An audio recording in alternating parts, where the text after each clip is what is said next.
नकली young master डरता था कि मैं वापस आकर उसकी जगह न ले लूं, इसलिए वो हर दिन मेरे परिवार के सामने अच्छा बनने की कोशिश करता रहता था। आखिर वो दिन आ गया जब मुझे घर वापस लाया गया। मेरी असली माँ ने उस नकली यंग मास्टर को गले लगाया और मुझसे कहा, शियाओ चुआन भी हमारा बेटा है, अब तुम दोनों को साथ में रहना होगा। लेकिन मैंने सीधे बिना किसी भाव के कहा, मैं आज यहाँ रिश्ता तोड़ने आया हूँ। जैसे ही मैंने ये कहा, सब लोग हैरान रह गए।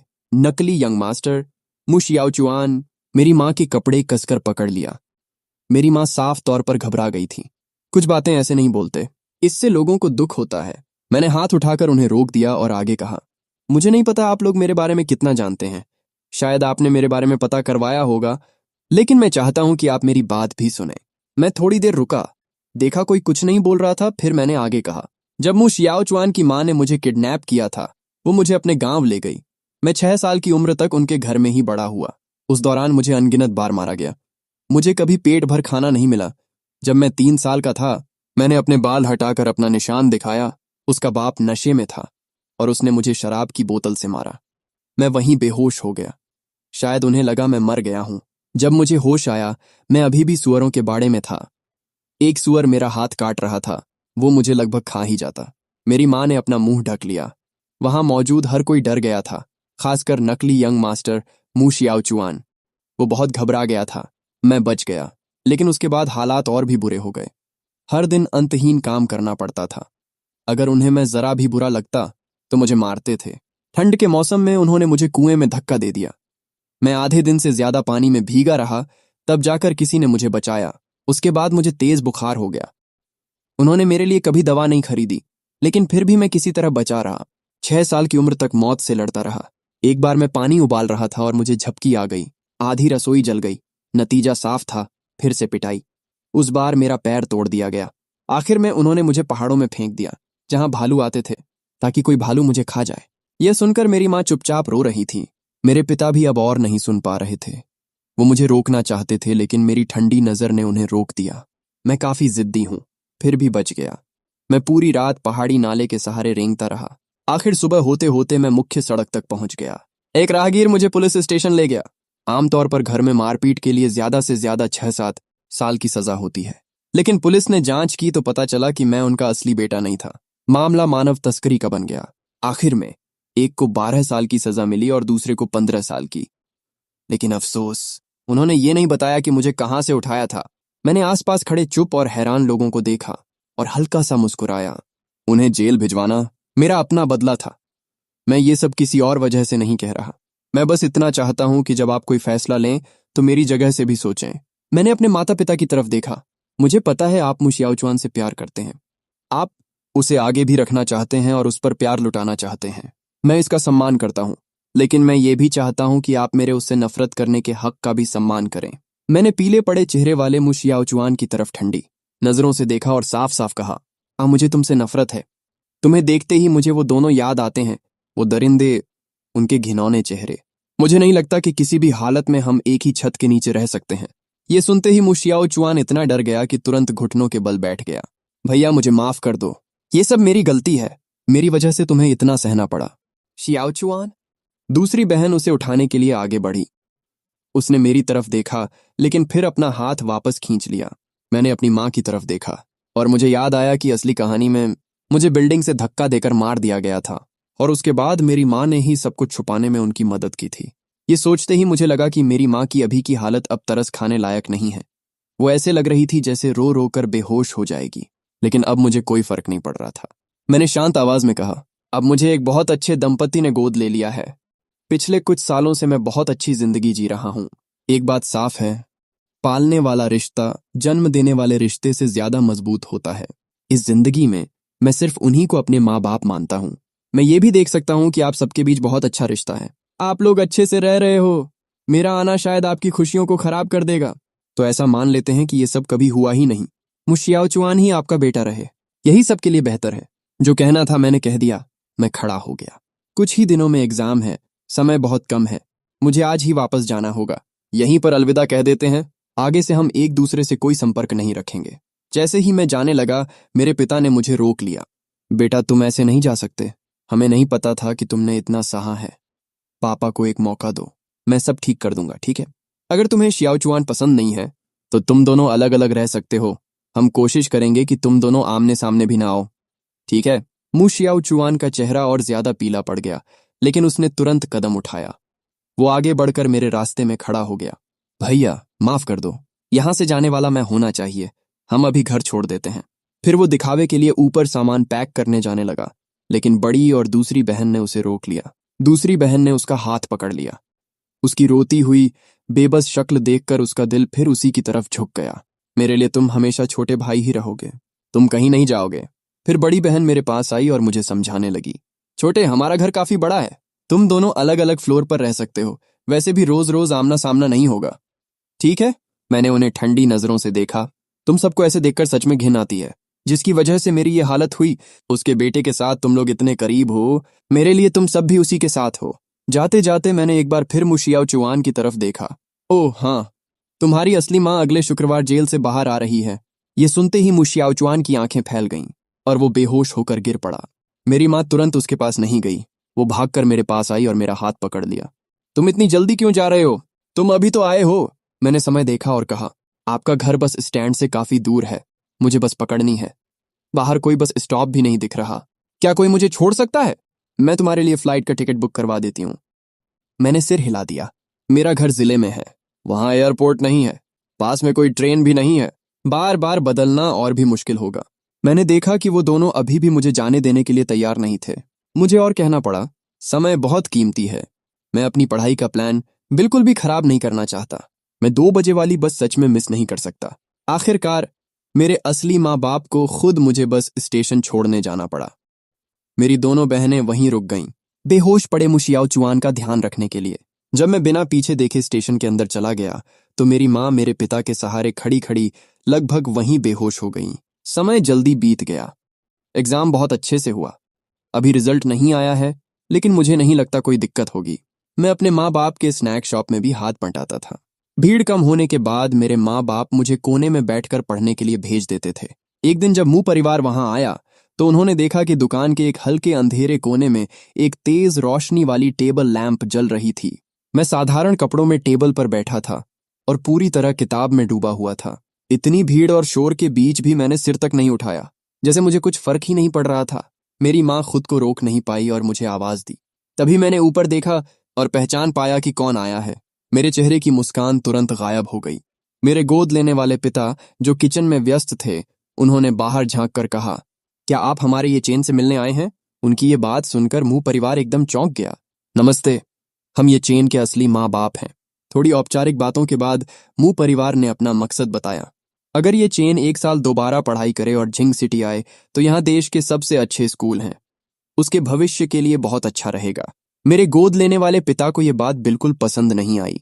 किसने कहा कि मेरा बेटा 1 साल दोबारा पढ़ेगा? यहाँ वो टॉप स्टूडेंट्स में गिना जाता है। दोबारा पढ़ाई जैसी बात उससे कैसे जुड़ सकती है? लेकिन मेरी गोद लेने वाली माँ थोड़ा चिंतित हो गई। अगर वो बीजिंग जाएगा तो क्या वो आपके साथ रहेगा? क्या आप अभी भी उस नौकरानी के बेटे को पाल रहे हैं? जब मुंह परिवार ने तुरंत इसे नकारा नहीं तो मेरी माँ समझ गई कि वो अभी भी वहीं है। वो गुस्से में बोली, आप लोग ऐसे कैसे हो सकते हैं? अभी तक उस इंसान का मामला खत्म नहीं किया और अब यहाँ ये चेन को लेने आ गए। वो हर दिन उस इंसान को देखकर कितना असहज महसूस करेगा, ये सोचा आपने? मैं बाहर खड़ा ये सब सुन रहा था। मैंने दरवाजा खोला और एक छोटा स्टूल खींचकर अपनी गोद वाली माँ के पास बैठ गया। मेरे चेहरे पर अब भी वही ठंडापन था और मेरी आवाज में भी कोई भाव नहीं था। मैंने शांत तरीके से कहा, मेरा एग्जाम ठीक हुआ है। जिंग यूनिवर्सिटी में एडमिशन मिलना कोई बड़ी बात नहीं होनी चाहिए। मेरी असली माँ मुझे दूसरी माँ के इतने करीब बैठा देखकर अंदर से टूट रही थी। वो बोली, सच में? मैंने सुना है कि जहां तुम रहते हो वहां से दशकों में एक भी स्टूडेंट जिंग यूनिवर्सिटी में नहीं पहुंचता। अगर तुम जिंग यूनिवर्सिटी जाना चाहते हो तो हमारे साथ युनजिंग आ जाओ और 1 साल दोबारा पढ़ाई करो। माँ बाप तुम्हारे लिए सबसे अच्छे टीचर ढूंढेंगे। तुम्हारी बहनें और शियाओचुआन भी तुम्हारी मदद करेंगे। मेरे पिता ने भी बात बढ़ाई, और अगर आखिर में जिंग यूनिवर्सिटी में एडमिशन नहीं भी मिला तो कोई बात नहीं, किसी अच्छे कॉलेज में पढ़ लेना। ग्रेजुएशन के बाद सीधे फैमिली कंपनी में आ जाना। उनकी बातें सुनकर मुझे ऐसा लगा जैसे वो मुझे कम समझ रहे हों। मैंने ठंडे स्वर में कहा, मुझे अपने लिए आपकी कोई योजना नहीं चाहिए। मैं खुद युनजिंग जा सकता हूँ और अपनी यूनिवर्सिटी भी खुद चुन सकता हूँ। तभी मेरे हाथ के पीछे हल्की सी थपकी पड़ी। मेरी गोद वाली माँ ने मुझे घूर कर देखा। कैसी बातें कर रहे हो? वो तुम्हारी असली माँ है, आखिर फिर उन्होंने मुंह परिवार से कहा, अभी जो मैंने कहा उसे दिल पर मत लेना, मैं बस ज्यादा बोल देती हूँ। मैंने अपनी असली माँ की हिचकिचाहट देखी। वो फिर से पिघलती हुई लग रही थी। मेरी गोद वाली माँ की नजरें मुझ पर टिकी थीं तो मुझे अपना लहजा थोड़ा नरम करना पड़ा। मैंने कहा, जब मैं यूनजिंग आऊंगा तो आपको मेरे लिए कुछ भी अरेंज करने की जरूरत नहीं है। मैं स्कूल में ही रहूंगा। ऐसा भी नहीं है कि हम जिंदगी भर कभी नहीं मिलेंगे। आप लोगों को मैं रिश्तेदार की तरह मान सकता हूँ, कभी कभी मिल लेंगे। रिश्तेदार शब्द सच में चुभ गया था, लेकिन पहले की तरह पूरी तरह रिश्ता तोड़ने से तो ये फिर भी बेहतर था। मेरे पिता ने मेरी माँ को हल्के से रोकते हुए कहा, ठीक है, अभी के लिए हम तुम्हारी बात मान लेते हैं। हमारा घर जिंग यूनिवर्सिटी के बिल्कुल पास है। वहां पढ़ाई का माहौल भी बहुत अच्छा है। चाहे तुम्हारा रिजल्ट कुछ भी आए, तुम पहले हमारे पास आकर रह सकते हो। अभी तुम छोटे हो, हॉस्टल का बाद में देख लेंगे। और चिंता मत करो, जिस इंसान को तुम नहीं देखना चाहते वो तुम्हारे सामने नहीं आएगा। अंदर ही अंदर इस शरीर के असली मालिक की आत्मा जैसे इस प्यार को महसूस कर रही थी। वो इतना खुश था कि रोने वाला था। क्या ये लोग उस चोर को निकाल देंगे? तुम ज्यादा सोच रहे हो। मैंने अपनी आंखों में छिपी हुई नफरत को दबाया और कहा, मुझे लगता है मैं हॉस्टल में ही रहूंगा। मैं जल्दी से यूनिवर्सिटी लाइफ में ढलना चाहता हूँ। वीकेंड पर कभी कभी आप लोगों से मिलने आ सकता हूँ। दोनों तरफ से काफी देर तक बात होती रही। आखिरकार दोनों ने थोड़ा थोड़ा समझौता किया और एक अस्थायी फैसला हो गया। कॉलेज एंट्रेंस एग्जाम का रिजल्ट आ गया। 726 नंबर के साथ मैं पूरे प्रांत का टॉपर बन गया। पूरे छोटे शहर में हलचल मच गई। इन दिनों मेरे गोद लेने वाले माँ बाप की दुकान पर लोगों की भीड़ लगी रहती थी। हर कोई टॉपर से गुड लक लेना चाहता था। कुछ लोग मेरे असली माँ बाप के बारे में भी पूछते थे और ताना मारते हुए कहते, क्या उन्होंने बेटे को यूं ही बड़ा कर दिया, सब बेकार गया। मैं इन दिनों दुकान पर मदद कर रहा था। ये सुनते ही मैंने सीधे जवाब दिया, मेरे सिर्फ 2 ही माँ बाप हैं और वो यहीं खड़े हैं। आप जिन लोगों की बात कर रहे हैं मैं उन्हें नहीं जानता। कुछ लोग फिर बोले, सुना है वो बहुत अमीर हैं, बहुत बड़े लोग हैं, बड़ी बड़ी कंपनियां हैं उनके पास। तुम वापस नहीं जाओगे तो बहुत नुकसान होगा।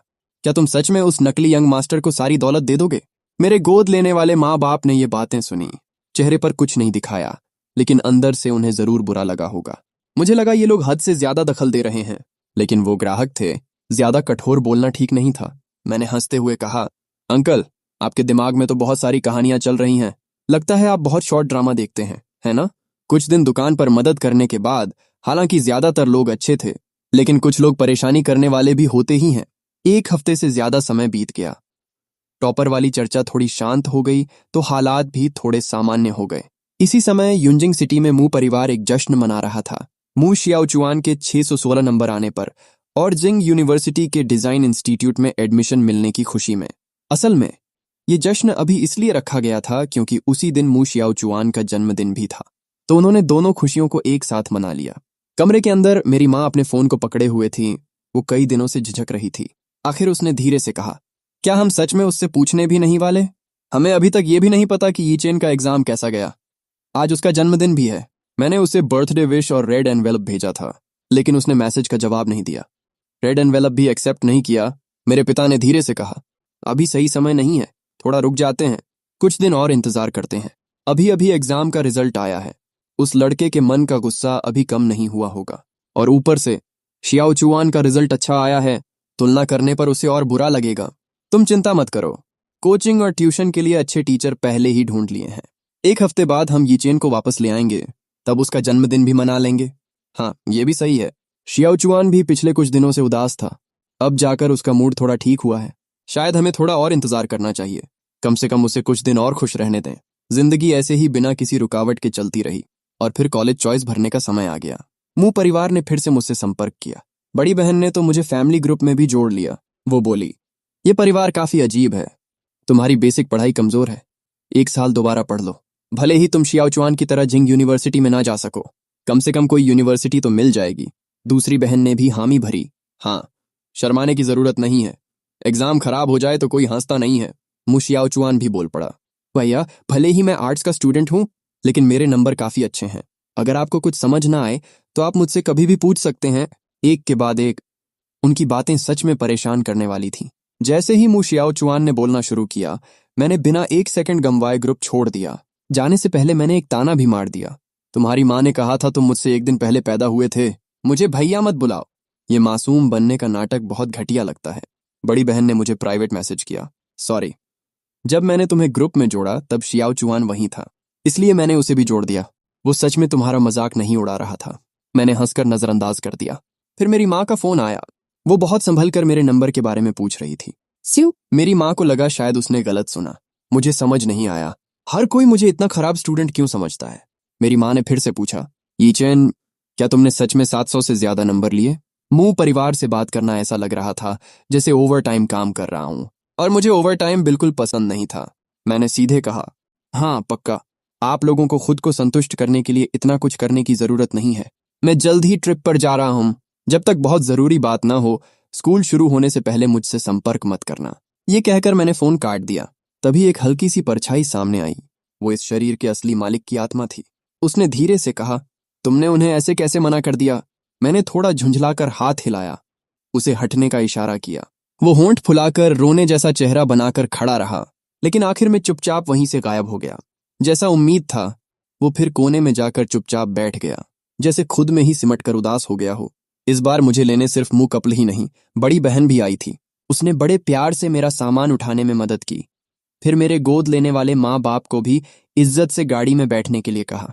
लेकिन मैंने अपनी सावधानी बिल्कुल कम नहीं की। ऐसी घटिया कहानियों में लोग पागलपन की हद तक जाते हैं। न उनकी चालाकी को ज्यादा समझना चाहिए, न ही उनकी हद को कम आंकना चाहिए। जब पता चला कि हमें मुंह परिवार के घर में ही रुकना होगा, तो मेरे गोद लेने वाले माँ बाप थोड़े हिचकिचाए, लेकिन फिर मान गए। बाहर रहने जितना आराम तो नहीं होगा, लेकिन वो भी देखना चाहते थे कि ये लोग मेरे साथ असल में कैसा व्यवहार करते हैं। पर जैसे ही हम घर के अंदर गए, सामने ही एक मुसीबत खड़ी मिल गई। वो थी इस कहानी की असली हीरोइन, लियू रुयान। उसे देखते ही इस शरीर के असली मालिक की आत्मा फिर से बेचैन हो उठी। यही है वो। पिछले जन्म में इसी ने मुझे मारा था। मैं इसे बहुत प्यार करता था।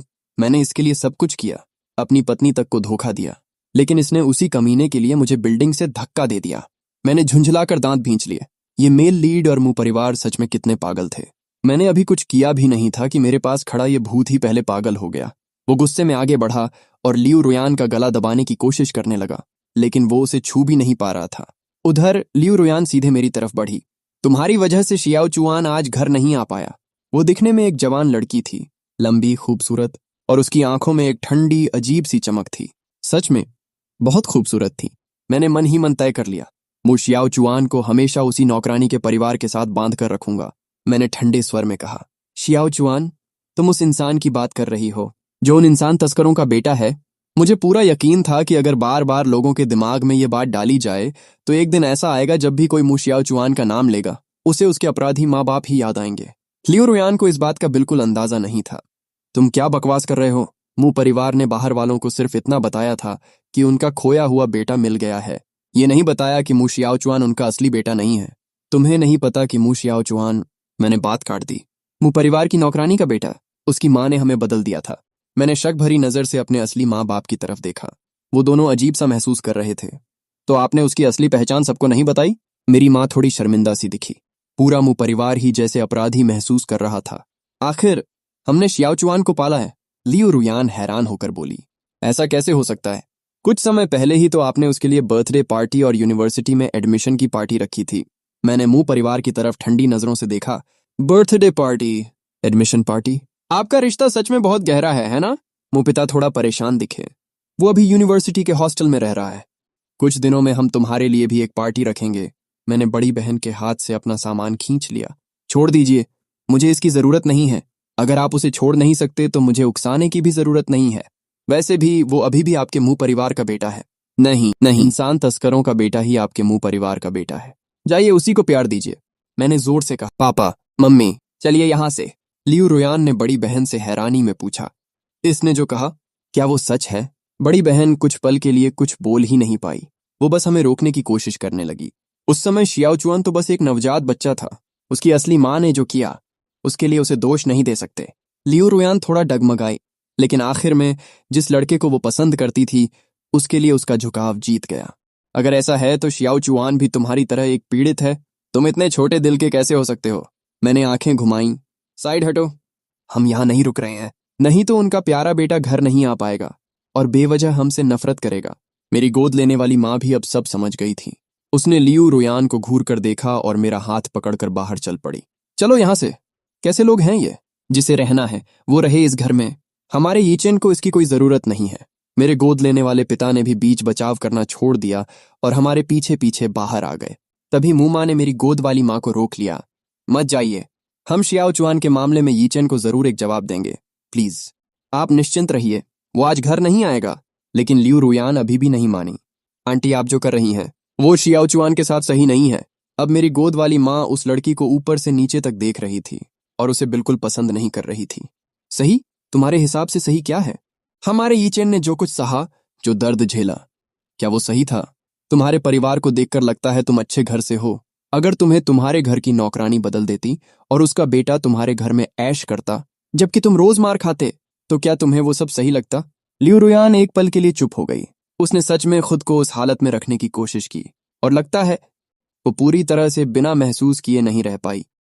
मेरी गोद लेने वाली माँ ने सीधा कह दिया, बातें करना बहुत आसान होता है, तुम खुद को बहुत बड़ा दिल वाला समझ रही हो, है ना? तो फिर उस इंसान तस्कर के बेटे को अपने घर क्यों नहीं ले जाती? लियू रुयान तुरंत बोली, हम एक दूसरे से प्यार करते हैं, जल्दी ही वो मेरे परिवार का हिस्सा बन जाएगा। मेरी माँ ने उसे घिन भरी नजरों से देखा। ओह, तो तुम उस तस्कर के बेटे की होने वाली बहू हो, तभी तुम इतनी बुरी लग रही हो। लियू रुयान खुद को सही समझ रही थी। वो यहाँ अपने प्यार के लिए इंसाफ मांगने आई थी, लेकिन अचानक उसे ऐसा लगने लगा जैसे वो ही गलत बन गई हो। कौन तस्कर की बहू? आप क्या बोल रही हैं? वो जवाब देने ही वाली थी कि बड़ी बहन ने उसे खींच कर अलग कर लिया। प्लीज, अब और मत बोलो, शियाओ चुआन की बात बाद में करेंगे। बड़ी बहन को लग रहा था कि उसकी दोस्त बस मामला और बिगाड़ रही है। इतनी मुश्किल से उनका असली भाई उनसे बात करने लगा था। क्या वो उसे फिर से दूर भगाना चाहती है? तभी अचानक बटलर भागता हुआ आया। उसके चेहरे पर घबराहट साफ दिख रही थी। शेन परिवार आ गया है। वो अपनी बात पूरी भी नहीं कर पाया था कि दरवाजे से लोगों का एक बड़ा झुंड अंदर आ गया। सबसे आगे एक लंबी महिला थी। उसकी आंखें ऐसी थीं जैसे मुस्कुरा रही हों, लेकिन अंदर कुछ और ही चल रहा हो।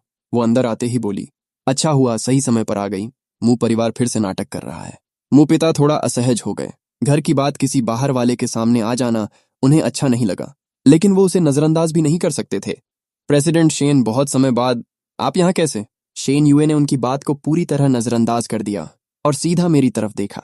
उसने मन ही मन सोचा, काफी किस्मत वाली बात है, मैं इसे ढूंढ ही रही थी और ये खुद मेरे सामने आ गया। मुंह पिता को अनदेखा किया गया, फिर भी वो नाराज नहीं हुए, बल्कि उन्होंने उत्साह से मेरा परिचय करवाया।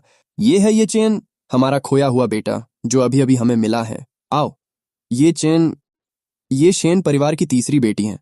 तुम इन्हें छोटी आंटी कह सकते हो। शेन यूए हल्का सा मुस्कुराई, तो तुम मुंह परिवार के यंग मास्टर हो, लेकिन मुझे छोटी आंटी कहने की जरूरत नहीं है। अभी रिश्ते थोड़े उलझे हुए हैं, मैंने बिना किसी भाव के कहा। मेरा सरनेम ये है। मुंह परिवार का यंग मास्टर मु शियाओ चुआन है। शेन यूए ने हल्का सा भौं उठाया। अच्छा, क्या मु शियाओ चुआन वही नहीं है जो इंसान तस्करों का बेटा है? वो बाहर खड़े खड़े काफी कुछ सुन चुकी थी और वैसे भी उसे किसी की परवाह नहीं थी। मुंह परिवार के सब लोग एकदम शर्मिंदा हो गए। वो कुछ कहना चाहते थे, लेकिन समझ नहीं आ रहा था क्या कहें। अगर मैं यहां नहीं होता तो ये लोग आराम से सब कुछ साफ साफ नकार देते, लेकिन अब मैं, उनका असली बेटा, सामने खड़ा था। ऐसे में अगर ये मना करते तो वो मेरे मुंह पर थप्पड़ मारने जैसा होता। इसलिए वो पूरी तरह फंस गए थे। मैंने हल्का सा भौं उठाया। शेन यूए के जवाब से मैं अंदर ही अंदर काफी खुश था। मन में सोचा, ये औरत सच में बोलना जानती है। मैंने सीधा कहा, आप गलत नहीं कह रही हैं, लेकिन मुंह परिवार को उस तस्कर के बेटे से ही ज्यादा लगाव है। शेन यूए ने हल्की मुस्कान के साथ मुंह पिता की तरफ देखा। तो फिर इनके दिमाग में ही कुछ गड़बड़ है। मुंह पिता का चेहरा एकदम पीला पड़ गया, लेकिन वो इस औरत पर गुस्सा भी नहीं कर सकते थे। मुझसे हंसी छूट गई, लेकिन मैंने तुरंत अपना चेहरा फिर से ठंडा कर लिया। मैंने शेन यूए की तरफ हाथ हिलाया। अगर आपको कोई काम है तो आप जाइए, हम अब निकल रहे हैं। मुंह परिवार फिर से हमें रोकने की कोशिश करने लगा, लेकिन इस बार शेन यूए ने मुझे पहले ही रोक लिया। कहाँ जा रहे हो? मैं छोड़ देती हूँ। मैंने पूछा, आप यहाँ किसी काम से आई थी ना? वो मुस्कुराई। आई तो थी, लेकिन अब नहीं। तुम्हें छोड़ना ज्यादा जरूरी है। हम दोनों की बात देखकर बड़ी बहन को अजीब सा लगा। तुम दोनों एक दूसरे को जानते हो? शेन यूए हंस पड़ी। हमने कुछ छुपाया नहीं है। कुछ समय पहले मैं दक्षिण पश्चिम इलाके में चैरिटी के लिए गई थी। ये बच्चा उसी समय मेरी स्कॉलरशिप पाने वालों में से एक था। उसने प्यार से मेरे सिर पर हाथ रखा। मेरी स्कॉलरशिप इतनी आसान नहीं होती। पूरे इलाके में सिर्फ 8 लोगों को मिलती है और रकम भी काफी अच्छी होती है। मैंने मन में सोचा, सच में इतनी थी कि 2 महीने आराम से जी सकता था। मेरी गोद वाली माँ को अचानक याद आया, अरे हाँ, मैंने तुम्हें टीवी पर देखा है। दरअसल मुझे शेन फैमिली की स्कॉलरशिप मिलने की खबर टीवी पर भी आई थी और उस खबर में ये महिला भी थी। वो बोली, सही कहा, मैंने सुना है आप सैकड़ों बच्चों की मदद भी करती हैं। आप सच में बहुत अच्छी इंसान हैं। मेरे गोद लेने वाले पिता ने भी हामी भरी। असल में शेन परिवार का चैरिटी फंड उस इलाके में काफी मशहूर था। स्कॉलरशिप भले कम लोगों को मिलती थी, लेकिन फीस में मदद बहुत सारे बच्चों को दी जाती थी। अचानक मेरे माँ बाप शेन यूए के लिए बहुत ही अच्छे से पेश आने लगे। अब मुझे ही अजीब लगने लगा। इस कहानी की सबसे बड़ी विलन मेरे सीधे साधे माँ बाप की नज़र में एक अच्छी इंसान बन गई थी। मुझे पता था शेन परिवार का ये दान पुण्य असल में नाम और फायदे के लिए भी होता है, लेकिन फिर भी मैं इस औरत के सामने अपनी सावधानी कम नहीं करने वाला था। हालांकि लिफ्ट मिल रही थी, ये अच्छा था। यहाँ टैक्सी लेना भी काफी महंगा पड़ता। आखिर में मुंह परिवार बस खड़ा देखता रह गया और मैं वहां से शेन यूए के साथ निकल गया। फोन पर आए मैसेज को देखकर मैं कुछ पल के लिए चुप हो गया। ये इंसान एक साथ मेरे माँ बाप से बात भी कर रही है और मुझे मैसेज भी कर रही है। देख रहा हूं तुम्हारा अपने माँ बाप के साथ रिश्ता इतना बुरा नहीं है। वो वही लोग नहीं हैं जिन्होंने तुम्हें किडनैप किया था, है ना? मैंने जवाब दिया, नहीं। ठीक है, तो उनका अच्छे से ख्याल रखना। मैंने मन ही मन सोचा, मैंने इससे कुछ मांगा भी नहीं था।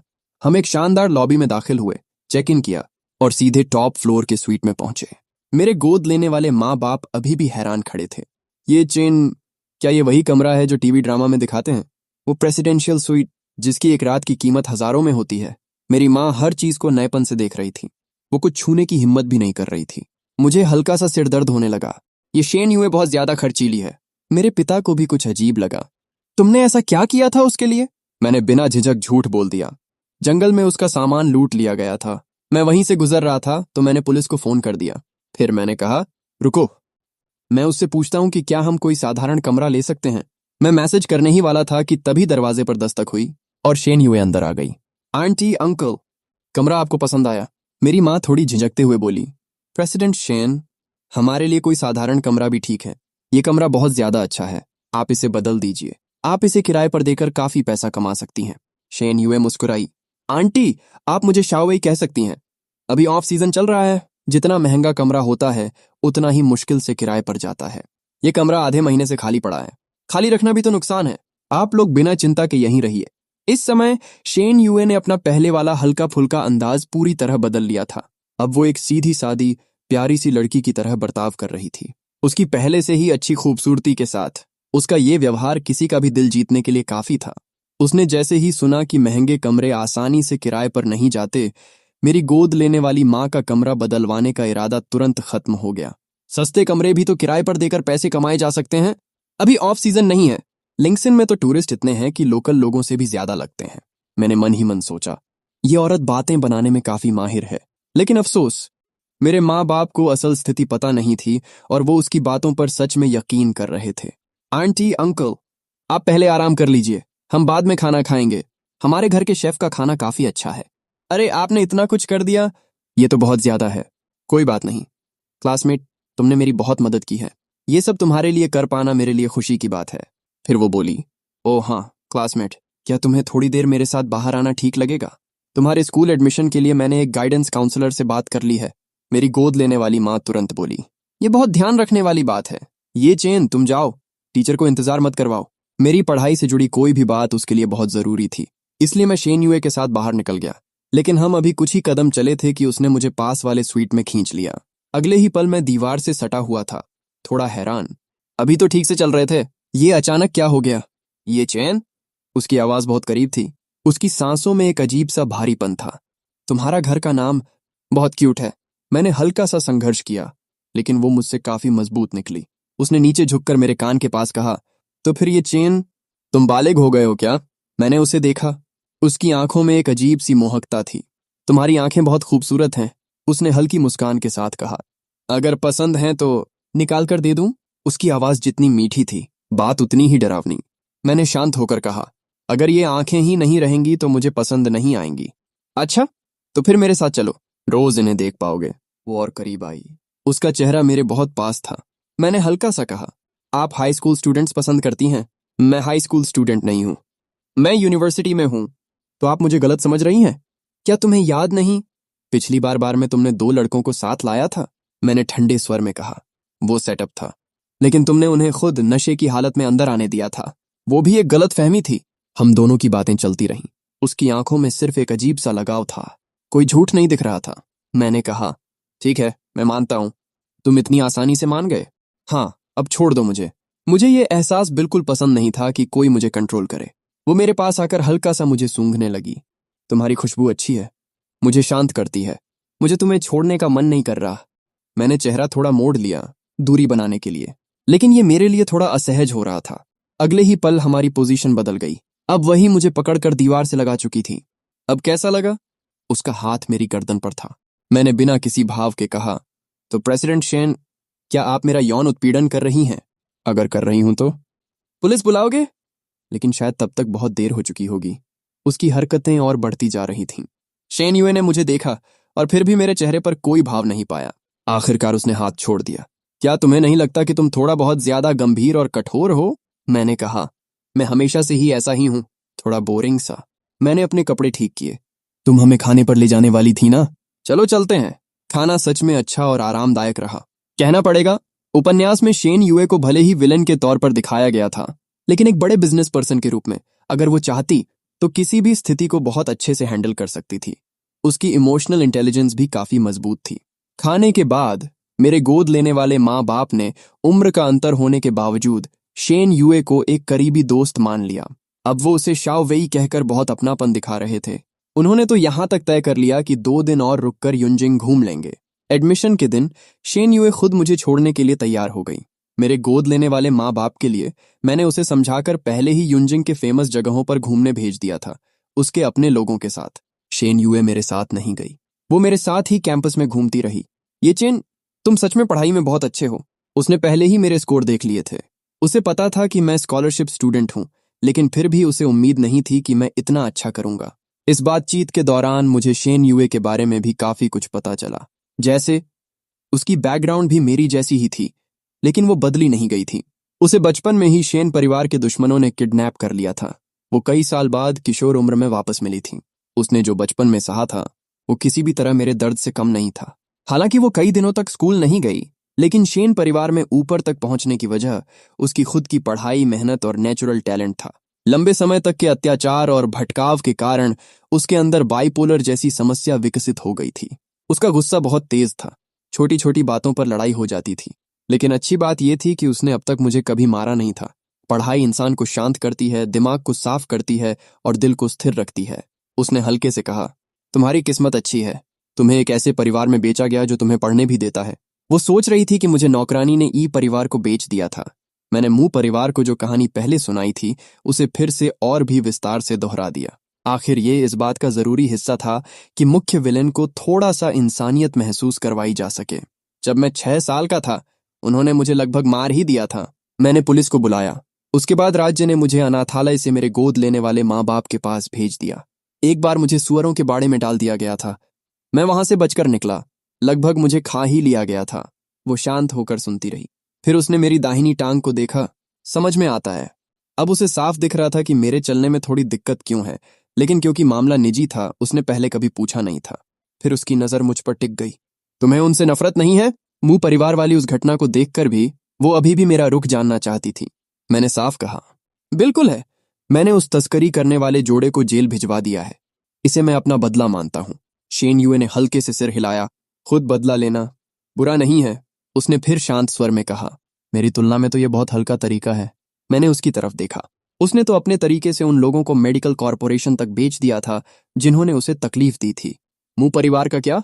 तुम उन्हें वापस पाना चाहते हो? मैंने सिर हिला दिया। वापस जाकर क्या करूं? उन्हें मु शियाओचुआन के साथ खुश होते हुए देखूं? बहुत घिन आती है। वो मुस्कुराई। तो क्या तुम मु शियाओचुआन को मुंह परिवार से निकालना चाहते हो? अलायंस जल्द ही शुरू होने वाला है। ये सब कहानी में बाद में होता है, उसने हल्के से कहा। अगर चाहो तो मुझसे मदद मांग सकते हो। उसका चेहरा काफी संतुष्ट लग रहा था। वो बालों को उंगलियों से घुमा रही थी। अभी नहीं। मैंने उसकी तरफ देखा।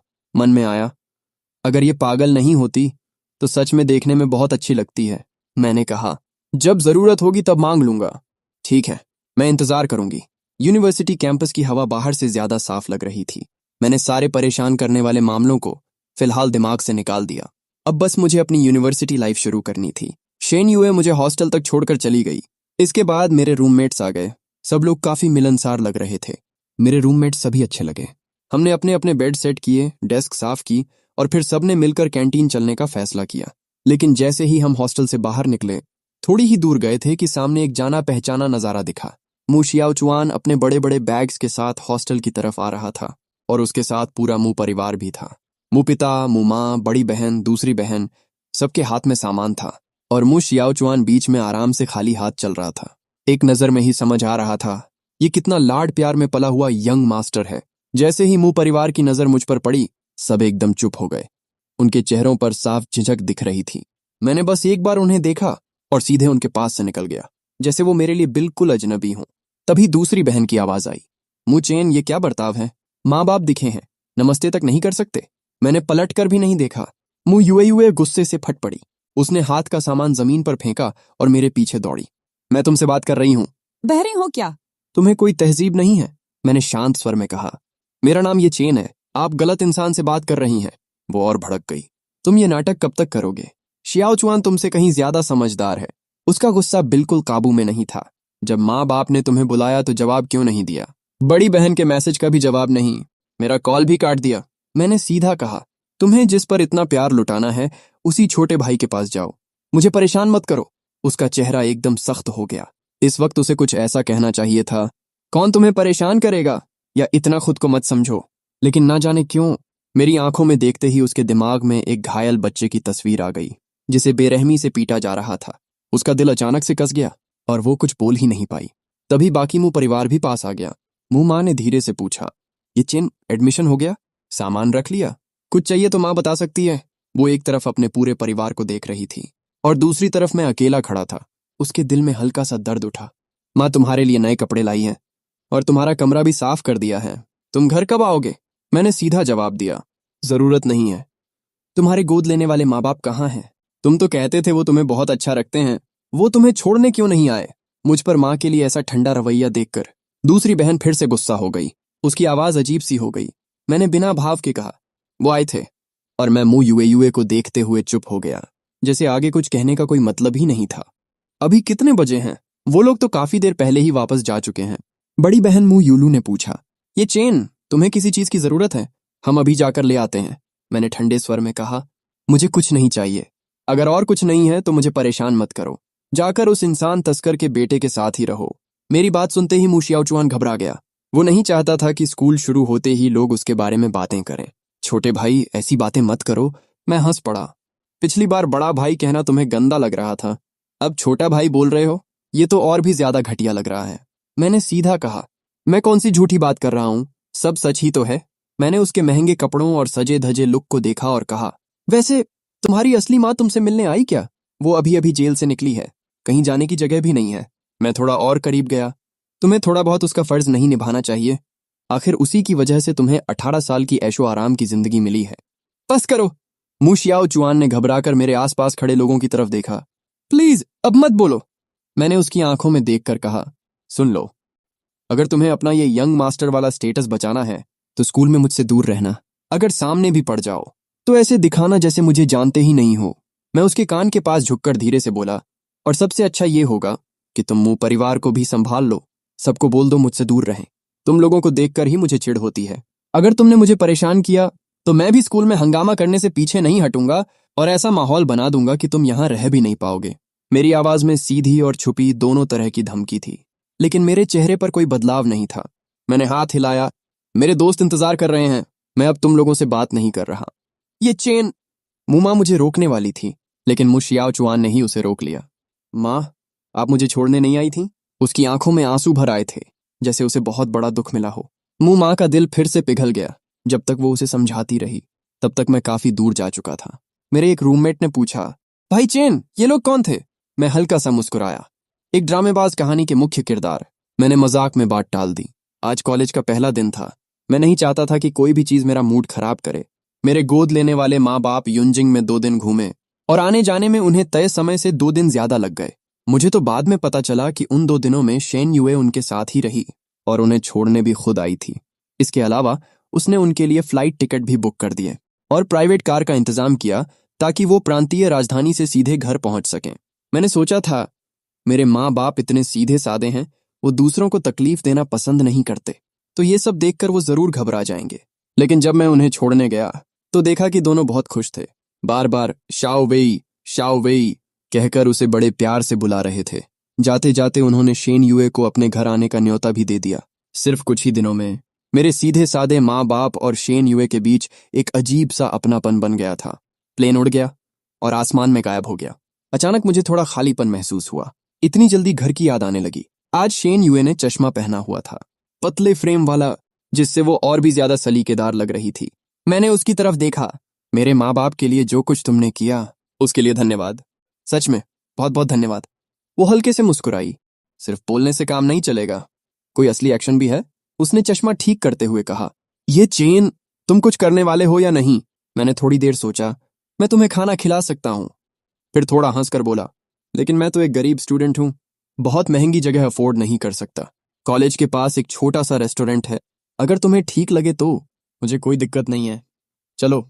हम कॉलेज के पास एक ग्रिल्ड फिश वाले छोटे से रेस्टोरेंट में गए। जगह छोटी थी, लेकिन खाने का स्वाद बहुत बढ़िया था। मुझे भी हाल ही में इसके बारे में पता चला था। हम दोनों एक कोने में बैठ गए।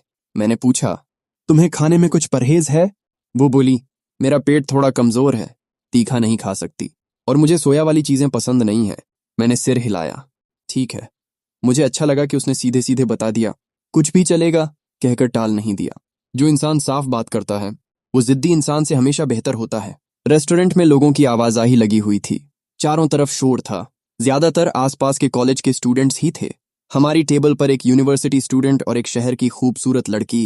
ये कॉम्बिनेशन ऐसा था कि लोग बार बार देख कर जा रहे थे, लेकिन मेरे चेहरे पर कोई फर्क नहीं पड़ा। मुझे इस बात की बिल्कुल परवाह नहीं थी कि लोग क्या सोचेंगे। शेन यूए ने मुझे देखा और कहा, तुम्हें डर नहीं लगता कि तुम्हारे क्लासमेट्स देख लेंगे? फिर हल्का सा मुस्कुराई। मेरे साथ दिखोगे तो लोग कुछ भी सोच सकते हैं, जैसे कि तुम मेरे शुगर बेबी हो। उसकी आवाज में छेड़ने वाला अंदाज था, जैसे वो मेरा रिएक्शन देखना चाहती हो। लेकिन मैंने बिल्कुल ध्यान नहीं दिया। उस वक्त मैं मछली के कांटों से जूझ रहा था। मैंने कहा, मुझे लगता है हमारा कॉलेज काफी अच्छा है। यहाँ के लोग इतने फालतू नहीं होते। जो लोग यहाँ आए हैं वो सब टॉप स्टूडेंट्स हैं। अगर कुछ गॉसिप भी दिख जाए तो बस एक बार देखकर आगे बढ़ जाएंगे। ज्यादातर लोग खुद से फैलाने नहीं जाते। मैंने आराम से आगे कहा, और वैसे भी हम दोनों खुलकर साथ बैठकर खा रहे हैं। कोई भी नॉर्मल इंसान यही सोचेगा कि हम रिश्तेदार हैं या कुछ ऐसा। शेन यूए ने हल्का सा सिर हिलाया। इतना आसान नहीं होता। लोग वही मानते हैं जो उन्हें सही लगता है। मैंने कंधे उचकाए। उन्हें जो बोलना है बोलने दो। मेरे सामने तो नहीं बोलेंगे तो मुझे फर्क नहीं पड़ता। अगर सच में फर्क पड़ा तो मैं पुलिस बुला लूंगा। मैंने एक टुकड़ा मछली का उठाया जिसमें कम कांटे थे और उसकी तरफ बढ़ाया। ये लोगी? मैंने देखा था कि वो ज्यादा खा रही थी तो लगा शायद उसे कांटे निकालना नहीं आता। शेन यूए एक पल के लिए चौंकी, फिर उसने प्लेट ले ली। खाना खत्म होने तक बीच बीच में थोड़ी बातचीत होती रही, लेकिन ज्यादातर मैं ही बोल रहा था। मैं उसे अपने गांव की ग्रिल्ड फिश के बारे में बता रहा था। कैसे वो तीखा नहीं खा सकती तो सिचुआन हॉटपॉट मिस कर देगी, और हमारे छोटे से ढाबे की खास डिश के बारे में भी। शेन यूए को लग रहा था कि मेरी बातें किसी जादू जैसी हैं। आसपास का शोर जैसे गायब हो गया हो और मेरी हर बात साफ साफ उसके कानों और दिल तक पहुंच रही हो। मेरी आवाज का उतार चढ़ाव, हर शब्द, सब सीधे उसके अंदर उतर रहा था। उसे पहली बार लगा कि किसी की बातें सुनना बोरिंग नहीं बल्कि सुकून देने वाला भी हो सकता है। उसके शरीर और दिमाग दोनों को अजीब सी शांति मिल रही थी, इतनी कि जैसे वो कभी भी सो सकती हो। जो लड़की सालों से नींद की बीमारी से जूझ रही थी, जिसे बिना दवाई के नींद नहीं आती थी, उसके लिए यह एहसास किसी चमत्कार से कम नहीं था। खाना खत्म होने के बाद हम बाहर निकल आए। शेन यूए ने पूछा, आज तुम्हारी क्लास है? मैंने सच सच कहा, नहीं। तो मेरे साथ चलो। ये कहकर उसने बिना मेरा जवाब सुने ही मेरा हाथ पकड़ लिया और मुझे सीधे गाड़ी में बैठा दिया। मेरे मन में भी थोड़ा जानने की इच्छा थी, इसलिए मैंने मना नहीं किया, लेकिन मैंने ये नहीं सोचा था कि वो मुझे अपने अपार्टमेंट ले जाएगी। जब मुझे कुछ गड़बड़ लगा तब तक देर हो चुकी थी। शेन यूए मुझे सीधा लिफ्ट में खींच कर ले गई। मैंने उसे देखा और कहा, शेन यूए, मैं अभी अभी बालिग हुआ हूं, तुम इतनी भी बेरहम नहीं हो ना। मुझे अब पछतावा हो रहा था कि मैंने उसके साथ चलते वक्त अपनी सावधानी थोड़ी ढीली कर दी थी। मुझे लगा था तुम मुझे अपना दोस्त मानते हो। जैसे ही हम अंदर आए उसने मुझे सीधे बेड पर धक्का दिया, अपने जूते उतारे और खुद मेरे ऊपर आकर लेट गई। कोई आवाज मत करना और मुझे छूना मत। उसने मुझे कसकर पकड़ लिया। बस थोड़ी देर। मैंने हल्का विरोध किया तो उसने कहा, जिद्दी होना समझदारी नहीं होती। मैंने आखिरकार खुद को ढीला छोड़ दिया और जैसा मैंने सोचा था वैसा ही हुआ। शेन यूए ने कुछ भी गलत नहीं किया। थोड़ी ही देर में मेरी बाहों में उसकी सांसें धीरे धीरे शांत होने लगीं। वो सच में सो गई थी। मैं हैरान था, ये कैसी इंसान है। वो मुझे इतनी कसकर पकड़े हुए थी कि मैं हिल भी नहीं पा रहा था। अजीब है, ये दिन में भी सो सकती है तभी अचानक असली मालिक की आत्मा फिर से सामने आई। मैंने कहा था ना, शेन युए को बहुत गंभीर नींद की समस्या है। वो दिन में मुश्किल से 2-3 घंटे ही सो पाती है। ये चेन, लगता है तुम्हारे अंदर कोई अजीब सी ताकत है जिससे उसे नींद आ जाती है। मैंने मन में सोचा, मैं खुद ऐसा इंसान हूं जिसे अगर नींद पूरी ना मिले तो बहुत चिड़चिड़ा हो जाता हूं। मेरे लिए नींद खाने से भी ज्यादा जरूरी है, और जो इंसान दिन में सिर्फ 2 घंटे सो पाता हो उसके लिए ये सच में बहुत दुख की बात है। क्या मैं सच में किसी को सुला सकता हूं? ये अभी साबित होना बाकी था, क्योंकि ये चीज कहानी में पहले कभी नहीं थी। अब अगर मैं यहां से निकलने की कोशिश करता तो मुझे जोर लगाना पड़ता और वो जाग भी सकती थी। मैंने सोचा, अगर ये भी मेरी तरह नींद टूटने पर गुस्से में आ गई तो मेरे लिए मुसीबत खड़ी हो सकती है। इसलिए मैंने फैसला किया, शांत रहना ही बेहतर है। मैंने भागने का ख्याल छोड़ दिया और आंखें बंद करके सो गया। करीब 2 घंटे बाद मेरी नींद खुली। शेन युए मेरी गाल पर उंगली से हल्का हल्का टच कर रही थी, बिल्कुल छोटे बच्चे की तरह। मैंने उनींदी आंखों से उसे देखा और पूछा, कितने बजे हैं? 4 बज गए। मैं उठने ही वाला था कि उसने फिर से मुझे दबा दिया। ये चैन, किसी लड़की के बेड पर ऐसे आराम से सोकर उठते हो? क्या तुम्हें लगता है कि तुम बिना कुछ हुए ऐसे ही चले जाओगे? उसकी सांसें मेरे करीब थीं, लेकिन मैं अभी भी थोड़ा नींद में था। फिर भी नींद अच्छी हुई थी, इसलिए मुझे चिड़चिड़ापन नहीं हो रहा था। मैंने शांत होकर पूछा, तो तुमने कुछ किया क्या? मैंने अपने कपड़ों की तरफ देखा, फिर उसके कपड़ों की तरफ। थोड़े अस्त व्यस्त थे, लेकिन सब बिल्कुल सामान्य था। मैंने हल्का सा सिर तिरछा किया। स्पष्ट है, कुछ भी नहीं हुआ। फिर मैंने कहा, और वैसे भी तुमने खुद कहा था कि मुझे छूना नहीं। तुम इतनी आसानी से मेरी बातों पर यकीन कर लेते हो? शेन युए के होंठ मेरी गर्दन के पास आ गए। वो हल्के से वहां छूते हुए बोली, तुम्हें नहीं पता, किसी लड़की की बातों पर भरोसा नहीं करना चाहिए, खासकर एक खूबसूरत लड़की की। उसकी बातों से मेरा शरीर हल्का सा सिहर गया। मैंने उसे दूर धकेलने की कोशिश की, लेकिन मैं उसे हिला तक नहीं पाया। जब हटाना ही नहीं था तो मैंने कोशिश भी छोड़ दी। सच कहूं तो मैं इतना घबराया भी नहीं था। उल्टा मैंने आराम से एक जम्हाई ले ली। अंदर से मुझे लग रहा था कि शेन युए कुछ गलत नहीं करेगी। वो देख रही थी कि मैंने बस 2-3 सेकंड हल्का सा विरोध किया और फिर पूरी तरह शांत हो गया। वो रुक गई और खुद को ऊपर उठाकर बोली, तो तुम ऐसे ही सब होने दोगे? मैंने सीधा जवाब दिया, और कर भी क्या सकता हूं? मैंने उसकी आंखों में देखते हुए कुछ देर बाद कहा, मैं तुमसे लड़ाई में जीत नहीं सकता। मैं तो लंगड़ा हूं, पीटी क्लास से भी छूट मिली हुई है। तुम जैसी गुंडी से लड़ने की ताकत नहीं है मेरे पास। वो थोड़ा हैरान हुई, तो तुम ऐसे ही हार मान लोगे? मैंने शांत होकर कहा, नहीं, मैं तरीका सोच रहा हूं, दिमाग से काम लेना पड़ेगा। तो सोच लिया? मैंने कहा, हाँ। शेन युए ने भौं उठाई। बताओ, मैंने बिल्कुल सीधे स्वर में कहा। प्लीज मुझे जाने दो। बोलने का तरीका ऐसा था जैसे मैं कोई साधारण चीज ऑर्डर कर रहा हूं, ना कोई डर ना कोई घबराहट। वो हल्का सा मुस्कुराई। ठीक है, तुमने मुझे खुश कर दिया।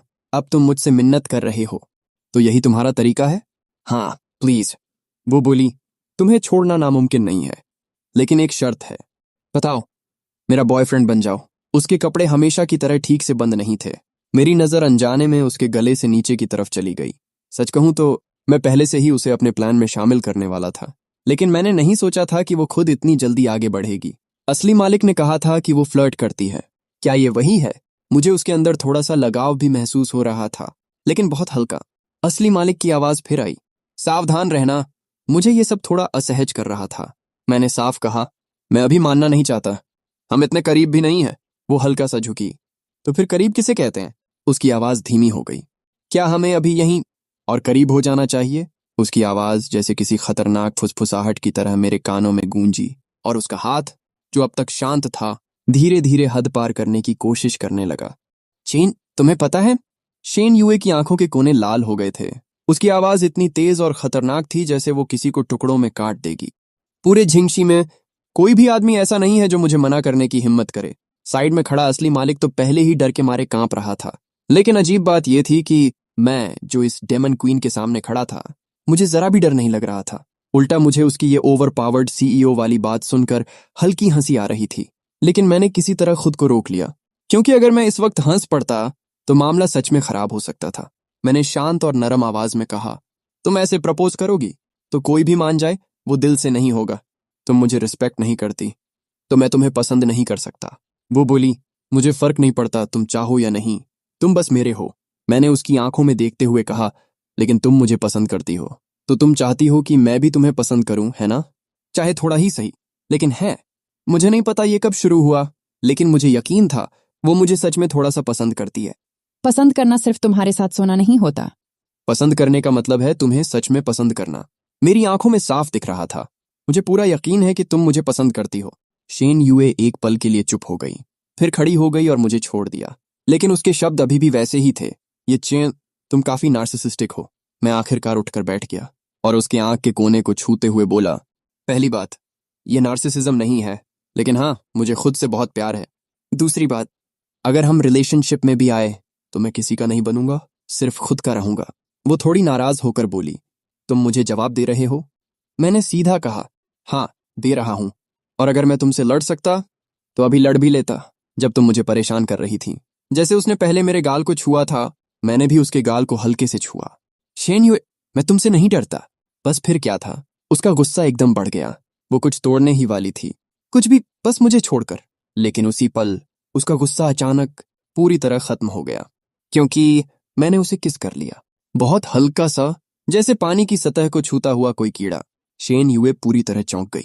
मैंने धीरे से कहा, मुझे लगता है तुम्हें नॉर्मल रिलेशनशिप करना आता ही नहीं। मैंने उसी जगह को उंगली से छुआ जहां मैंने उसे किस किया था। पहली बार मेरे चेहरे पर हल्की परेशानी दिखी। लेकिन तुम सीख सकती हो। जैसे तुम मेरे पेरेंट्स से बात करती हो, वैसे ही नॉर्मल तरीके से भी बात कर सकती हो। बस अगर तुम सीखना चाहो। वो मेरी ठुड्डी पकड़कर बोली, तुम्हें लगता है मैं इतनी आसानी से बात करने वाली हूं? ये चैन, क्या मैंने तुम्हें यह भ्रम दे दिया कि मैं अच्छी इंसान हूं? उसकी आवाज अभी भी सख्त थी, लेकिन अब उसमें पहले जैसी खतरनाक धार नहीं थी। मैंने एक बार पलक झपकाई और ध्यान से महसूस किया। हालांकि वो मेरी ठुड्डी पकड़े हुई थी, लेकिन उसने बिल्कुल भी जोर नहीं लगाया था। जरा भी दर्द नहीं हो रहा था। तो मैंने सोचा, अभी के लिए इसे माफ किया जा सकता है। मैंने शांत आवाज में कहा, मेरी नजर में तुम बहुत बहुत अच्छी हो। मेरे माता पिता के अलावा तुम ही हो जो मेरे साथ सबसे अच्छा व्यवहार करती हो। मैंने बिल्कुल सीधे और शांत तरीके से ये बात कही, लेकिन ये बात सुनकर शेन युए खुद ही हैरान रह गई। मैं इसके साथ अच्छा व्यवहार करती हूँ? उसने मन ही मन सोचा। 2 दिन तक इसके माता पिता का ख्याल रखा, लेकिन उसके अलावा तो उसने इसके लिए कुछ किया ही नहीं। उल्टा अभी थोड़ी देर पहले तो वो इसे परेशान कर रही थी। तो क्या सच में इसकी जिंदगी में कोई उससे बेहतर नहीं रहा? ये सोचते ही शेन युए के गले में जैसे कुछ अटक गया। मैंने फिर कहा, ऐसा करते हैं, अगर तुम नहीं सीखना चाहती तो मैं सीख लेता हूं। हालांकि मैं भी कभी रिलेशनशिप में नहीं रहा, लेकिन सीखना इतना मुश्किल नहीं होना चाहिए। मैंने धीरे से उसका हाथ पकड़ा जो मेरी ठुड्डी को पकड़े हुए था, और अपना चेहरा उसकी हथेली से हल्का सा छुआ। शेन युए, हम एक नॉर्मल रिलेशनशिप ट्राई करें। मुझे तुम्हें परस्यू करने दो, ठीक है? वापस आते समय असली मालिक की आत्मा लगातार बोलती ही जा रही थी। वो पूरी तरह हिल चुका था। उसके लिए यह समझना मुश्किल था कि इतनी खतरनाक इंसान के सामने मैं न सिर्फ शांत कैसे रहा, बल्कि उल्टा उसी के साथ फ्लर्ट भी करने लगा। जब उसे मेरी बात याद आई, मुझे तुम्हें परस्यू करने दो, और शेन युए का वो शॉक्ड चेहरा, तो उसे थोड़ा सुकून मिला। देखा, सिर्फ मैं ही नहीं हूं जिसने ये पहली बार देखा है। वो फिर पूछ बैठा, तुम्हें उससे बिल्कुल डर नहीं लगता? जब वो गुस्सा होती है तो मैं जैसा भूत भी डर जाता हूं। मैंने सीधा जवाब दिया, डरने वाली क्या बात है? पुराना तुम बेवकूफ था, अनाड़ी था, और थोड़ा कड़वा भी था। लेकिन उसने तुम्हें मारा तो नहीं, है ना? और वैसे भी हर एंगल से देखो, मैं तुमसे ज्यादा पसंद आने वाला हूं, है ना? अगले कुछ दिनों में स्कूल जाने के अलावा मैं रोज शेन युए से बात करता था। हर दिन गुड मॉर्निंग। आज भी तुम्हें याद करने वाला एक और दिन शुरू हो गया। आज दोपहर का एग फ्राइड राइस ठीक था, लेकिन मेरे जैसा नहीं। कभी मेरा बनाया हुआ खाना ट्राई करोगी? गुड नाइट, मीठे सपने देखना, और हो सके तो मेरे बारे में। हर दिन यही चलता रहा। शेन युए हमेशा जवाब देती थी, लेकिन उसके मैसेज बहुत ठंडे होते थे। कभी कभी मुझे लगता, क्या मैं ज्यादा ही आगे बढ़ रहा हूं? कहीं वो परेशान तो नहीं हो रही? लेकिन फिर लगा, ऐसा नहीं है। अगर शेन युए को मैं सच में परेशान करता तो वो कब की मुझे ब्लॉक कर चुकी होती। और वैसे भी जो 2-4 शब्द वो भेजती थी, अगर कोई और भेजता तो वो सिर्फ औपचारिक लगता, लेकिन शेन युए के लिए वो भी बहुत खास था। जल्दी ही कहानी का एक अहम हिस्सा आ गया, मेरी असली माँ का बर्थडे पार्टी। किताब में ये काफी बड़ा इवेंट था, लेकिन मेरी नजर में ये सब बहुत बोरिंग था। बस वही असली और नकली बेटे की लड़ाई, और वजह सिर्फ एक कपड़ा। इस पार्टी में हम दोनों को आना ही था। मुशाओ चुआन ने एक महंगा डिजाइनर सूट पहना हुआ था, और मेरे पास बस एक साधारण रेडीमेड कपड़ा था। उसका सूट तो बहुत पहले से तैयार कराया गया था, और मैं तो अभी कुछ ही दिनों पहले वापस आया था, तो मेरा कस्टम सूट न बन पाना बिल्कुल नॉर्मल था। लेकिन फिर भी मुशाओ चुआन और उसके चमचे मुझे ताना मारने लगे, मजाक उड़ाने लगे। मुझे याद है, असल कहानी में मैंने गुस्से में उसका कपड़ा फाड़ दिया था, और फिर उसने सफेद कमल जैसा मासूम बनकर ऐसा ड्रामा किया था कि मेरी इज्जत पूरी तरह गिर गई थी। सबको लगने लगा था कि मुंह परिवार का नया बेटा बदतमीज है, तमीज नहीं है और लोगों के सामने दिखाने लायक भी नहीं है। मैंने इस बार ध्यान से सोचा, मुझे फैमिली ड्रामा करने में कोई खास दिलचस्पी नहीं है, तो शायद इस बार कपड़े फाड़ने वाली घटना नहीं होगी। लेकिन पिछली बार मैंने मुंह शाओचुआन को थोड़ा ज्यादा ही डरा दिया था। अब वो काफी सीधा साधा बन गया था, हमेशा मुझे देखकर रास्ता बदल लेता, कभी खुद से झगड़ा करने नहीं आता। हाँ, ये भी हो सकता है वो कुछ बड़ा प्लान कर रहा हो। हालांकि मुझे शांति मिल रही थी, लेकिन मेरे मिशन के हिसाब से उसका इतना शांत रहना सही नहीं था। मुझे उसे थोड़ा उकसाना ही पड़ेगा। इसलिए जब मुंह परिवार ने मुझे बर्थडे पार्टी के लिए बुलाया तो मैंने तुरंत हाँ कर दी। मुझे पता चला कि मुंह शाओचुआन एक दिन पहले ही घर वापस आ गया है। मैंने सोचा अभी जाकर पंगा लेने का कोई फायदा नहीं है, सीधे पार्टी वाले दिन ही जाऊंगा। उधर मेरी असली माँ मोबाइल में टाइप कर रही थी, यीचेन, क्या तुम थोड़ा पहले आ सकते हो? मैं तुम्हें कपड़े ट्राई करवाने ले जाऊंगी और बाल भी सेट करवा देंगे। लेकिन उसने मैसेज भेजने से पहले ही डिलीट कर दिया, क्योंकि पिछली रात मुंह शाओचुआन ने उसे काफी देर तक रोके रखा था और आज वो उसी के साथ कपड़े लेने जा रही थी। दोनों बेटे एक दूसरे से नहीं बनाते, और जब वो एक को टाइम दे चुकी थी तो दूसरे को साथ नहीं ले जा सकती थी। थोड़ा सोचने के बाद उसने बड़ी बहन को बुलाया, जाओ यीचेन को ले आओ और उसे कपड़े भी दिलवा देना। बड़ी बहन ने घड़ी देखी और बोली, मेरा ऑनलाइन मीटिंग है, मैं नहीं जा पाऊंगी, जीबो को भेज देती हूँ। ठीक है, वो और भी अच्छा रहेगा। माँ को अपने होने वाले दामाद पर काफी भरोसा था और उसे लगा कि ये काम किसी लड़के को देना बेहतर है। शाओ जीबो एक टिपिकल अमीर घर का लड़का था। उसे मुंह परिवार की सारी बातें पता थीं, यहाँ तक कि मेरे साथ उनका कैसा व्यवहार है ये भी। इसलिए वो मेरे साथ काफी अच्छा व्यवहार करता था। मुझे भी उससे कोई बुरा फील नहीं था। हाँ, वो मुंह शाओचुआन की तरफ थोड़ा झुकता था, लेकिन फिर भी जब भी कोई गिफ्ट देता तो दोनों के साथ बराबरी रखता। जैसे ही मैं उसकी कार में बैठा, उसने मुझे एक खूबसूरत गिफ्ट बॉक्स दिया। ये तुम्हारे लिए है, पहली मुलाकात का गिफ्ट और तुम्हारे बर्थडे के लिए भी। मैंने कहा, थैंक यू जीबो भैया। मैंने बॉक्स खोला, अंदर एक बहुत ही सुंदर ब्रोच था। मैंने उसे देखते हुए कहा, मुंह शाओचुआन के पास भी ऐसा ही एक है। जीबो भैया, आपकी पसंद सच में बहुत अच्छी है, मुझे ये बहुत पसंद आया। वो मुस्कुराया और बोला, ये पूरी दुकान मेरी है, तुम्हें जो पसंद आए ले लो। फिर वो मुझे सीधे एक रेडीमेड कपड़ों की दुकान में ले गया। दुकान के सारे स्टाफ उसे पहचानते थे। एक एक करके सबने उसे नमस्ते किया। उसने मेरी तरफ इशारा करके कहा, ये मुंह परिवार का नया मिला बेटा है, यूलू का सगा भाई। इसके लिए एक अच्छा आउटफिट निकालो। स्टाफ के मन में चाहे जितनी भी गॉसिप हो, लेकिन उसके सामने बोलने की किसी की हिम्मत नहीं थी। मेरी दोनों जिंदगी मिलाकर मैंने सबसे महंगा कपड़ा भी मुश्किल से 1000 युआन का पहना था, और यहाँ 10,000, लाखों, यहाँ तक कि मिलियन तक के कपड़े पड़े थे। मैं एक पल के लिए सच में कंफ्यूज हो गया, लेकिन फिर मैंने सोचा कोई है जो मेरी मदद कर सकता है। मैंने तुरंत 3 आउटफिट चुने जो मुझे अच्छे लगे, उनकी फोटो ली और शेन यूए को भेज दी। आज मुंह परिवार की बर्थडे पार्टी में जा रहा हूं, समझ नहीं आ रहा कौन सा पहनूं, तुम चुन दो। उधर शेन यूए अभी अभी किसी को पीट कर खत्म हुई थी। फोन पर मेरा मैसेज देखा तो उसने हाथ में पकड़ा बेसबॉल बैट एक तरफ फेंक दिया और थोड़ा साइड में जाकर खड़ी हो गई।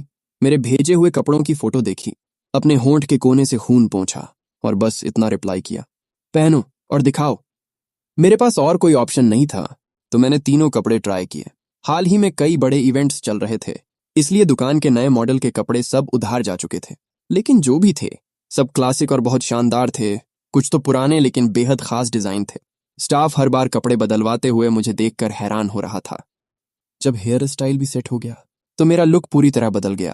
मुंह शाओचुआन का चेहरा ठंडी हवा और चांद जैसा शांत था, उसमें एक पढ़ाकू वाला एहसास था। लेकिन मैं पूरी तरह तैयार होने के बाद एकदम अलग ही दिख रहा था। स्मार्ट, एलिगेंट, इतना हैंडसम कि कोई नजरअंदाज ही नहीं कर सकता। ऐसा लुक जो कहीं भी जाए सबकी नजर खींच ले। ओह माय गॉड छोटे भाई, तुम तो बहुत ही हैंडसम हो, जीबो भैया हैरानी से बोल पड़ा। मैं गारंटी देता हूं पूरे यूनजिंग में तुमसे ज्यादा हैंडसम कोई नहीं मिलेगा। मैंने अपना फोन उसे दिया, एक फोटो ले दो। उसकी फोटोग्राफी भी अच्छी थी और ऊपर से मॉडल भी परफेक्ट। साधारण कैमरा से ली गई फोटो भी ऐसी लग रही थी जैसे किसी प्रोफेशनल फोटोशूट की हो। वो सच में हैरान हो गया। मुझे अभी के अभी तुम्हें मॉडल के तौर पर साइन कर लेना चाहिए। फिर थोड़ा अफसोस से बोला, काश दुकान के नए और बेस्ट कपड़े भी यहाँ होते तो तुम्हारे साथ एकदम परफेक्ट ऐड बन। मैंने हर आउटफिट की 2-2 फोटो चुनी और शेन यूए को भेज दी। तुम्हें कौन सी पसंद है? उधर शेन यूए ने फोटो देखी और काफी देर तक बस उन्हें घूरती रही। मन ही मन सोच रही थी, ये हर कपड़े में इतना हैंडसम क्यों लग रहा है।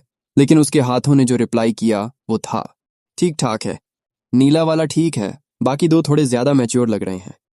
मैंने उसके इस आधे अधूरे झूठ को सीधे इग्नोर कर दिया, क्योंकि मुझे भी वही नीला वाला सबसे अच्छा लगा था। मैंने वही पहन लिया। स्टाफ ने फिर से मेरे बाल सेट किए। जीबो भैया खुद को रोक नहीं पाया। ये चेन, तुम तो सच में मॉडल बनने के लिए ही पैदा हुए हो। एक और फोटो लेनी पड़ेगी। हेयर स्टाइल पूरा होने के बाद मैंने एक और फोटो ली और शेन यूए को भेज दी। वो फोटो देखते ही शेन यूए फिर से दांत पीसने लगी। रात को मैं और जीबो भैया मुंह परिवार की पार्टी में पहुंचे, और जैसा सोचा था हम तुरंत सबकी नजरों का केंद्र बन गए। पार्टी में लोग आपस में बातें कर रहे थे। कौन आया है? सुना है मुंह परिवार का नया मिला बेटा है, लेकिन अंदर की कहानी को लेकर हर किसी के पास अलग अलग अफवाहें थीं। यहां तक कि मुंह परिवार के लोग भी मुझे देखकर एक पल के लिए चौंक गए। दूर खड़ा मुंह शाओचुआन, जो अपने दोस्तों से बात कर रहा था, जैसे ही उसने मुझे देखा उसका चेहरा एकदम पीला पड़ गया। बड़ी बहन मुयूलू ने कहा, ये चेन, आज तुम बहुत हैंडसम लग रहे हो। उसे खुद भी उम्मीद नहीं थी कि छोटे शहर में पला उसका भाई इतना अच्छा दिख सकता है और इतना अलग ऑरा रखता है। उसने बगल में खड़े जीबो से कहा, जीबो थैंक यू, तुमने मेरे भाई को इतना अच्छा तैयार किया। जीबो ने गर्व से ठुड्डी उठाई, ये तो बनता है, लेकिन असली बात यह है कि मेरे साले की बेस ही इतनी अच्छी है। थोड़ी सी स्टाइलिंग और ये रिजल्ट। मैंने बस हल्का सा सिर हिलाकर सभी को एक पोलाइट और दूरी वाला नमस्ते किया। मेरा प्लान था कुछ स्नैक्स लेकर किसी कोने में चुपचाप बैठ जाऊं, लेकिन तभी मेरी असली माँ ने मुझे बुला लिया। आज वो मुझे सबके सामने इंट्रोड्यूस करना चाहती थी। कोई अलग से सेरेमनी नहीं रखी गई थी, तो उन्होंने यही बर्थडे पार्टी में ही ये काम करने का फैसला किया। मैं उनके पीछे पीछे चलता गया, हर एक को अंकल आंटी कहकर बुलाता गया। न ज्यादा अपनापन, न दूरी, बस एक सामान्य शिष्टाचार।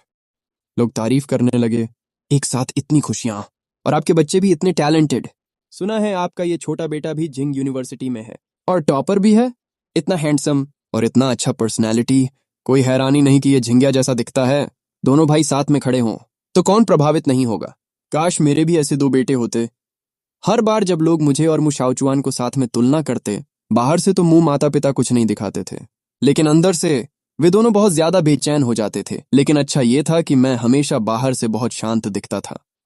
मैं ज्यादा बोलता नहीं था, लेकिन मेरा तरीका और बर्ताव ऐसा था कि लोग मुझे सलीकेदार और संभला हुआ समझते थे। इस तरह अचानक सामने आए इस यंग मास्टर मु की इमेज सबके दिमाग में काफी अच्छी बन गई। कुछ लोग ऐसे भी थे जो इधर उधर की बातें पूछने लगे। वो फैमिली का दूसरा बेटा आखिर बाहर कैसे भटकता रहा, पता नहीं। शायद मेरी ये शांत वाली छवि देखकर उस कपल ने सबको ये कह दिया कि हम दोनों असल में जुड़वां भाई हैं, और उस साल हम में से एक खो गया था। मैंने हाथ में वाइन ग्लास घुमाते हुए उन दोनों को देखा, जो मुझसे नजर मिलाने की हिम्मत भी नहीं कर पा रहे थे, और मैंने चेहरे पर गहरी निराशा दिखा दी।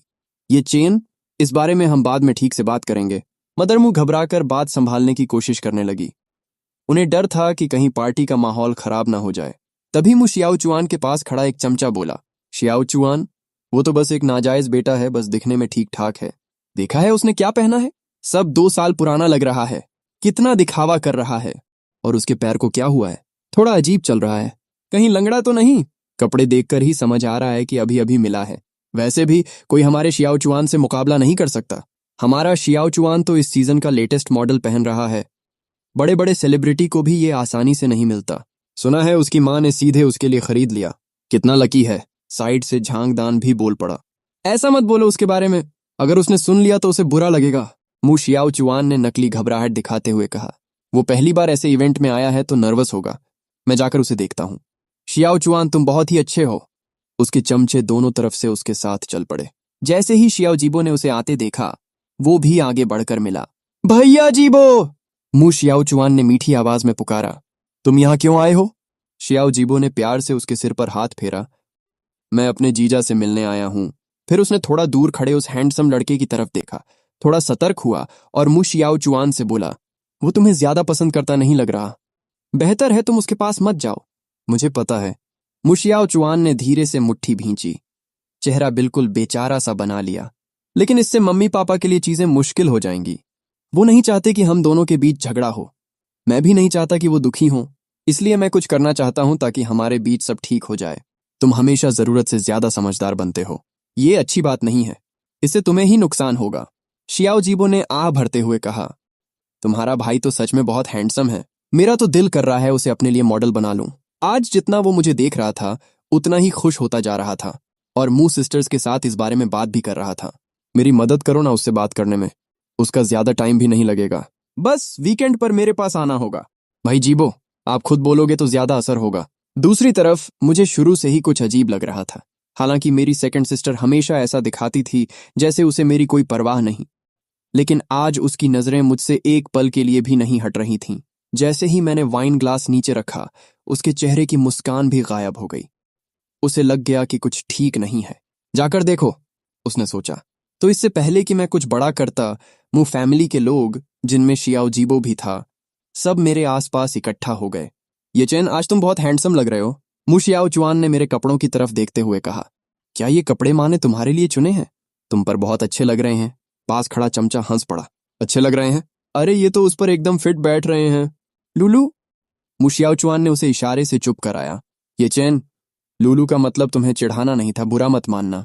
मुझे पता था वो क्या कहना चाहता है, लेकिन मुझे पूछने का मन नहीं था। पर अगर मैं नहीं पूछता तो कोई और जरूर पूछता, जैसे कि शियाओ जीबो, जिसने खुद मेरे लिए ये कपड़े तैयार करवाए थे।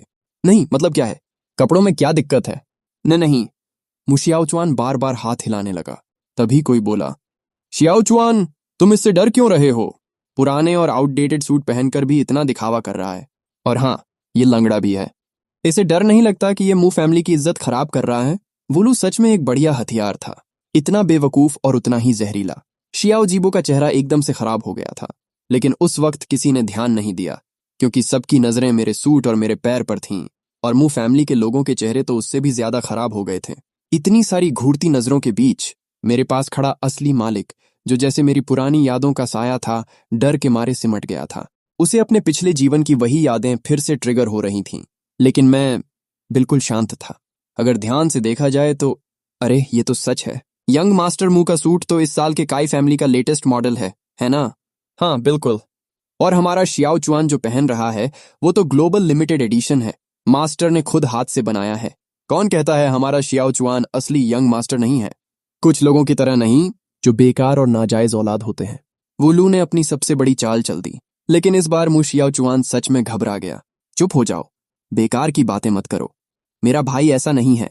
उसने तुरंत मुड़कर बेचारे जैसा चेहरा बनाते हुए फादर मुंह की तरफ देखा, जिनका चेहरा पहले ही सफेद पड़ चुका था। डैड, मॉम, मैंने इन्हें ऐसा कुछ नहीं कहा था। ये लोग खुद ही अंदाजा लगा रहे हैं। ओ, तो ये नाजायज बेटा है। अब समझ आया, तभी इसके साथ इतना अलग व्यवहार हो रहा है। मिसेस मू खुद इसे लोगों से मिलवा रही हैं। कितनी खुली सोच है। हाँ, और इसके पैर में भी दिक्कत है ना? चलने से ही पता चल रहा है। अब ये फुसफुसाहटें रुकने वाली नहीं थीं। मैंने शांत खड़े होकर कहा, हाँ मेरे पैर में दिक्कत है। लेकिन ये लंगड़ा क्यों हुआ? इसका जवाब मुझे लगता है मिस्टर और मिसेस मू ही देंगे। मैंने जानबूझकर इंतजार किया, ताकि लोगों की बातें और फैल जाएं। फिर धीरे से बोला, आप लोग मुझे नाजायज का टैग तो नहीं लगाने देंगे, है ना? मेरी आवाज शांत थी, लेकिन इतनी ठंडी कि वहां मौजूद हर इंसान के कानों तक साफ पहुंची। एक पल में पूरा माहौल चुप हो गया। सबको इंतजार था कि अब आगे क्या होगा। नहीं नहीं, ऐसा नहीं है। ये चैन मेरा असली बेटा है। आखिरकार मदर मुंह घबराकर बोल पड़ी। तभी भीड़ में से किसी ने कहा, मिसेस मू, अगर ये जुड़वा भी होते तो भी दोनों में बहुत फर्क है। चेहरे भी बिल्कुल अलग हैं। दूसरा यंग मास्टर तो पहले वाले से आधा सिर लंबा है, और पहला यंग मास्टर ज्यादा गोरा भी है। ध्यान से देखो तो दूसरा वाला आप लोगों से ज्यादा मिलता है। ये सुनकर मुशियाओ चुआन का शरीर हल्का सा डगमगा गया। अब उसे सच में एहसास हुआ कि बात हाथ से निकल चुकी है। वो जल्दी से आगे बढ़ा और मेरा हाथ पकड़ लिया। ऐसी बातें मत करो। मेरा भाई मेरे मम्मी पापा का ही असली बेटा है। भाई तुम डरो मत, मैं सबको समझा दूंगा। इस वक्त मुशियाओ चुआन बिल्कुल एक बड़े भाई की तरह लग रहा था, जो बहादुरी से अपने छोटे भाई को बचा रहा हो। उसका वो पक्का सा एक्सप्रेशन काफी इमोशनल था, लेकिन मैंने उसे पूरी तरह नजरअंदाज कर दिया। मैंने अपना हाथ छुड़ाया और सीधा मदर मुंह की तरफ देखा। मिसेस मू, प्लीज आप सबको साफ साफ बताइए कि मैं आखिर हूं कौन, और मेरा पैर कैसे खराब हुआ। वो जुड़वा वाला बहाना अब मत दोहराइए। आज आपकी माँ का बर्थडे है, क्या तुम्हें आज ही तमाशा करना है? फादर मुंह गुस्से में चिल्ला पड़े, लेकिन ये बोलते ही उन्हें थोड़ा पछतावा भी हुआ, क्योंकि वो भी जानते थे कि इस पूरे मामले में गलती मेरी नहीं है। मैं हल्की ठंडी आवाज में बोला, तमाशा? मैं यहां आने के बाद से मुश्किल से कुछ ही बातें बोला हूं। मैं तो शेन यूए जैसे पागल इंसान से भी नहीं डरता। फिर ये तो मेरे अपने बाप हैं। आप लोग ही तो मुझे उकसा रहे हो, जानबूझकर भड़का रहे हो। क्या आप ही लोग इस बात को और बड़ा नहीं बना रहे? आप अच्छी तरह जानते हो कि मुझे उन इंसानों के बेटे से नफरत है जिन्होंने मुझे बेचा था। फिर भी आप बार बार हमें जुड़वा बताते हो। आपको लगता है मैं चुप रहूंगा क्योंकि मैं बात को बड़ा नहीं बनाना चाहता। आप मुझे इमोशनल करके मजबूर करना चाहते हो ताकि ये झूठ सच बन जाए, ताकि मैं आपके इस नकली बेटे का अतीत कभी सामने न लाऊं। क्या ये सब घिनौना नहीं है? एक इंसान तस्कर के बेटे को अपना बेटा बनाकर पाल रहे हो? इतनी सारी बातें एक साथ सुनकर वहां मौजूद सभी मेहमानों का दिमाग घूम गया। सबको लगा जैसे आज का पूरा ड्रामा एक ही दिन में मिल गया हो। अब इसे समझने के लिए समय चाहिए। इस बार मू शियाओचुआन सच में खुद को संभाल नहीं पाया। उसके पैर कमजोर पड़ गए और वो सीधा लियू रुयान की बाहों में गिर गया। ये क्या बकवास कर रहा है तू? वो लू फिर से बीच में कूद पड़ा। तू इतना जहरीला कैसे हो सकता है? सिर्फ इसलिए कि शियाओचुआन के पास नए कपड़े हैं तू इतना जल रहा है? झूठ फैलाना जुर्म है। सही कहा। हमारा शियाओचुआन ही मू फैमिली का असली यंग मास्टर है। और तू? क्या तूने कभी डीएनए टेस्ट कराया है? कहीं तू खुद ही ठगी करने तो नहीं आया? झांगदान भी पूरे जोश में बोल पड़ा। बस करो। पहली बार मू शियाओचुआन को लगा कि उसके लिए लड़ने वाले लोग ही उसके लिए मुसीबत बन रहे हैं। लियू रुयान को सच्चाई पहले से पता थी, लेकिन मू शियाओचुआन को उस हालत में देखकर वो कुछ बोल नहीं पाई। मेरी नजरें अब भी मू फैमिली पर ही टिकी थीं। तभी फादर मू ने आखिरकार बोलना शुरू किया। लेडीज और जेंटलमैन, ये चेन सच में झिंगिया और मेरा ही असली बेटा है। उनकी आवाज में हल्की चिढ़ थी, खासकर मू शियाओचुआन के दोस्तों की बातों से। लेकिन इतने सालों का रिश्ता होने की वजह से वो मू शियाओचुआन को पूरी तरह गिरते हुए नहीं देखना चाहते थे। तभी किसी ने पूछा, तो फिर मू शियाओचुआन का क्या? और ये इंसान तस्कर का बेटा वाली बात क्या है? मेरी नजरों के दबाव में फादर मू ने सख्ती से कहा, वो बस एक बच्चे की बेकार बातें हैं, उसमें कोई सच्चाई नहीं है। मैं झिंगिया और मेरा ही बेटा हूं। आखिरकार फादर मू बोल ही पड़े। उनकी आवाज में हल्की सी चिढ़ थी, खासकर मू शियाओचुआन के क्लासमेट्स की बातों की वजह से। लेकिन इतने सालों के गहरे रिश्ते की वजह से वो मू शियाओचुआन को पूरी तरह गिरते हुए नहीं देखना चाहते थे। तभी किसी ने पूछा, तो फिर मू शियाओचुआन का क्या? और ये इंसान तस्करों का बेटा वाली बात क्या है? मेरी नजरों के दबाव में फादर मू ने सख्ती से कहा, ये सब बस एक बच्चे की बेकार बातें हैं, इसमें कोई सच्चाई नहीं है। शियाओचुआन भी हमारा ही बेटा है। ये सुनकर मुझे अंदर से घिन सी आने लगी। मैंने अपने पास खड़े उस असली मालिक की तरफ देखा। वो अभी भी सदमे में था। शायद उसे फिर से चोट लगी थी। अपने ही परिवार का प्यार पाना इतना मुश्किल क्यों है? मैंने सिर झुका लिया और पिछले कुछ समय में अपने व्यवहार के बारे में सोचा। लगता है मैं बहुत ही ढीला रवैया अपना रहा था। मुझे अब सही तरीके से सब संभालना होगा। मू फैमिली की नजरों में मेरी खामोशी अकेलापन बन गई थी। मदर मू आगे बढ़ी और मेरा हाथ पकड़ लिया। ये चेन, दुखी मत हो, मम्मी तुमसे सबसे ज्यादा प्यार करती है। तुमने पहले जो तकलीफ झेली है, हम उसकी भरपाई करेंगे। भरपाई? मैंने मन ही मन सोचा। बड़े बेटे को लेटेस्ट लिमिटेड एडिशन कपड़े और छोटे को 2 साल पुराने कपड़े। तभी भीड़ में से किसी ने आग में घी डाल दिया। मिसेस मू, आप आखिर किसकी भरपाई कर रही हैं? मदर मू का चेहरा एकदम से फीका पड़ गया। उन्होंने मेरे कपड़ों की तरफ देखा और सीधा शियाओ जीबो पर इल्जाम डाल दिया। ये चेन अभी कुछ ही दिनों पहले वापस आया है। हमें अभी तक उसके लिए कपड़े वगैरह लेने का मौका नहीं मिला। जीबो उसे ये कपड़े दिलाने ले गया था, लेकिन उसने उसे ये पहनने क्यों दिया? शियाओ जीबो अचानक से निशाने पर आ गया। वो एक अमीर घर का लड़का था।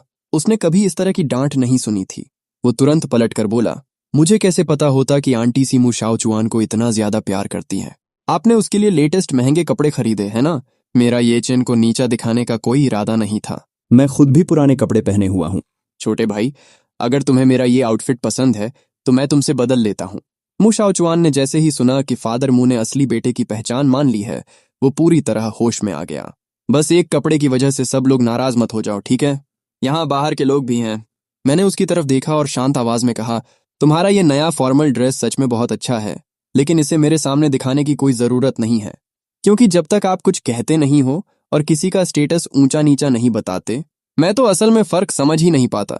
मैंने बिल्कुल साफ साफ अपनी अनजानियत मान ली।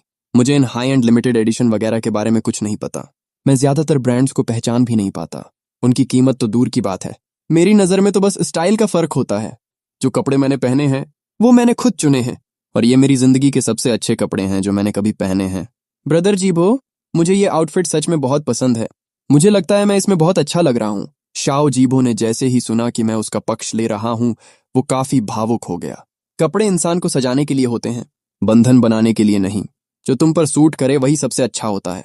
ये चेन, आगे से मेरी दुकान पर ज्यादा आना, जो चाहो कपड़े चुन लेना। तभी किसी ने कहा, सही बात है, वो अभी अभी वापस आया है।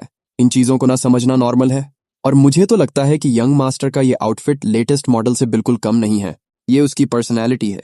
पहले तो मुझे लगा था कि सेकंड यंग मास्टर ने कोई स्पेशल कस्टम ड्रेस पहनी है। मू शियाओचुआन बार बार तुलना का शिकार हो रहा था। अब वो खुद को रोक नहीं पाया। उसके अंदर गुस्सा आने लगा। अचानक उसने हाथ बढ़ाकर मुझे धक्का दिया। मैंने सोचा ये पागल हो गया है और मुझसे हाथापाई करेगा, लेकिन अगले ही पल उसका चेहरा रोने वाला हो गया। छोटे भाई, तुम ये नहीं कह सकते कि तुम्हें फर्क नहीं पड़ता और फिर मेरी चीजें चुरा लो। मुझे पता है तुम मम्मी से नाराज हो कि उन्होंने तुम्हारे लिए ये सब तैयार नहीं किया। मैंने तुम्हें और चीजें दे दी थीं, लेकिन ये घड़ी मेरी बहन का बर्थडे गिफ्ट है। मैंने नीचे देखा, मेरे कपड़ों की जेब थोड़ी उभरी हुई थी। तो ये मुझे चोरी में फंसाने की कोशिश है। ये ओरिजिनल मेल लीड को क्या हो गया है? इतना घटिया तरीका। मैंने बिना हिचकिचाए घड़ी बाहर निकाली, लेकिन हाथ से नहीं, टेबल से एक टिश्यू उठाया और उसके एक सिरे से पकड़ लिया। मेरे कपड़ों में चीज डालकर मुझे चोर बताना? ठीक है, ये घड़ी हीरे से भरी हुई है, जरूर महंगी होगी। इतना काफी है केस बनाने के लिए। चलो अभी पुलिस बुलाते हैं। पुलिस ही तय करेगी कि मैंने चोरी की है या नहीं। मैं फोन निकालकर कॉल करने ही वाला था कि मेरी बड़ी बहन ने मुझे रोक लिया। ये चेन, इस मौके पर पुलिस को नहीं बुला सकते। नहीं, मैंने ठंडे स्वर में कहा। मैं मान सकता हूं कि मैं देहाती हूं, गरीब हूं, लंगड़ा हूं और दुनिया नहीं देखी, लेकिन मैं चोरी करने वाला नहीं हूं। हमारा परिवार तुम्हारे जितना अमीर नहीं है, लेकिन हमारी परवरिश बहुत सख्त है। मैं किसी को ये कहने नहीं दूंगा कि मेरे माँ बाप ने एक बदतमीज बच्चा पाला है। मैंने अपनी बड़ी बहन का हाथ झटक दिया। पुलिस को आने दो, अभी पता चल जाएगा इस घड़ी पर मेरे फिंगरप्रिंट्स हैं या नहीं। हॉल में कैमरे तो होंगे ही, फुटेज भी निकलवा लेते हैं। मुशाओचुआन ये उम्मीद नहीं कर रहा था। उसने मुझे ठीक से चेक भी नहीं किया था और मैंने पहले ही घड़ी निकाल ली। उसे तो ये भी अंदाजा नहीं था कि मैं सच में पुलिस बुलाने वाला हूं। ये फंसाने वाली चाल बस उसी समय की जल्दबाजी में सोची गई थी। कोई खास तैयारी नहीं थी। अगर कैमरे चेक होते तो सच्चाई तुरंत सामने आ जाती। इतना बढ़ाने की जरूरत नहीं है छोटे भाई, बस माफी मांग लो, बात खत्म। मुशाओचुआन बोला। वो बिल्कुल नहीं चाहता था कि मामला पुलिस तक पहुंचे। माफी मैं मांगूं? मैंने फिर से मुंह फैमिली की तरफ देखा। क्या मुझे माफी मांगनी चाहिए? ये बस एक गलत फहमी है। बड़ी बहन आगे आई। मैंने 2 घड़ियां तैयार की थीं, एक शाओचुआन के लिए, एक ये चेन के लिए। ये चेन वाली उसकी अपनी है। शाओचुआन ने गड़बड़ कर दी। हाँ हाँ, ऐसा ही है। मदरमू ने जल्दी से हामी भरी। मुंह शाओचुआन के चेहरे पर साफ था कि वो मानना नहीं चाहता, लेकिन मजबूरी में बोला, मुझसे गलती हो गई, लेकिन मैं नहीं माना। मैं पहले ही कह चुका हूं। तुम मुझे गरीब कह सकते हो, लेकिन मेरे चरित्र और परवरिश पर शक नहीं कर सकते। ये घड़ी मेरी नहीं है, मुझे ये कभी दी ही नहीं गई। ये मुंह शाओचुआन की है, और ये उसके हाथ से मेरे पास कैसे आई? ये सच मैं तुमसे भी ज्यादा जानना चाहता हूं। मैंने फिर से पुलिस बुलाने की जिद की। अब पूरे घर में घबराहट फैल गई। नतीजा चाहे जो भी होता, आज उनकी इज्जत जरूर जाती। पुलिस बुलाने की जरूरत नहीं है, मैंने सब देखा है। तभी लियू रुयान बोली, अभी शाओचुआन गलती से तुमसे टकरा गया था और घड़ी का एक हिस्सा तुम्हारे कपड़ों में अटक गया। उसने सब कुछ देखा था, ये भी कि शाओचुआन ने खुद घड़ी मेरी जेब में डाली थी, लेकिन उसके लिए शाओचुआन पहले से ही बहुत बेचार था। गलती भी करे तो माफ किया जा सकता है ना? वो तो ऐसा हुआ था? बस गलत फहमी थी। मदरमू ने मेरा हाथ पकड़ लिया। उनकी आंखों में साफ विनती थी। हम शाओचुआन से तुमसे माफी मंगवाते हैं, पुलिस मत बुलाओ। हाँ शाओचुआन, जल्दी अपने छोटे भाई से माफी मांगो। किसी पर ऐसे इल्जाम कैसे लगा सकते हो? फादर मू ने भी जल्दी से कहा। अब मुंह शाओचुआन के पास कोई रास्ता नहीं बचा था। हालात उसके हाथ से निकल चुके थे। वो धीमे से बोला, तुम लोग उसे इतना अच्छा ट्रीट करते हो कि काला भी सफेद कर देते हो। गलती मेरी ही थी जो मैंने तुमसे कोई उम्मीद रखी। मैंने घड़ी उठाकर सीधे मुंह शाओचुआन की तरफ फेंक दी। छोड़ो, कैमरे में शायद कुछ दिख भी जाए, लेकिन यह साफ नहीं दिखेगा कि उसने खुद घड़ी मेरी जेब में डाली थी। ऐसी चालाकी पकड़ना आसान नहीं होता। आखिर में वही होगा जो लियू रुयान ने कहा, मामला यहीं खत्म। हालांकि मैंने सोच लिया था कि अपना रवैया बदलूंगा और काम सही से करूंगा, लेकिन उस वक्त मैं 1 सेकंड भी वहां रुक नहीं सकता था। ये चेन, बड़ी बहन ने मुझे पुकारा। हम जानते हैं तुम्हारे साथ गलत हुआ है, मत बोलो। मैंने ठंडे स्वर में काट दिया, तुम लोग सच में घिनौने हो। जब तुम मेरी एक छोटी सी बात भी नहीं मान सकते, तो फिर मुझे उकसाने की जरूरत भी नहीं है। आज के बाद हम अपने अपने रास्ते चलेंगे। तुम अपनी जिंदगी जियो, मैं अपनी। मदर मू फिर से मुझे रोकने के लिए आगे बढ़ी, लेकिन मैंने ठंडी नजर से कहा, मिसेज मू, सब लोग देख रहे हैं। अगर आप नहीं चाहती कि बात और बढ़े, तो थोड़ा तो सम्मान रखिए। मुझे परेशान मत कीजिए। वैसे भी आपके परिवार की इज्जत से मुझे कोई फर्क नहीं पड़ता। मदर मू ने तुरंत अपना हाथ पीछे खींच लिया। भीड़ धीरे धीरे छंट गई। मैं कमरे के एक कोने में गया और शेन यूए को मैसेज किया, तुम बीजिंग कब वापस आ रही हो?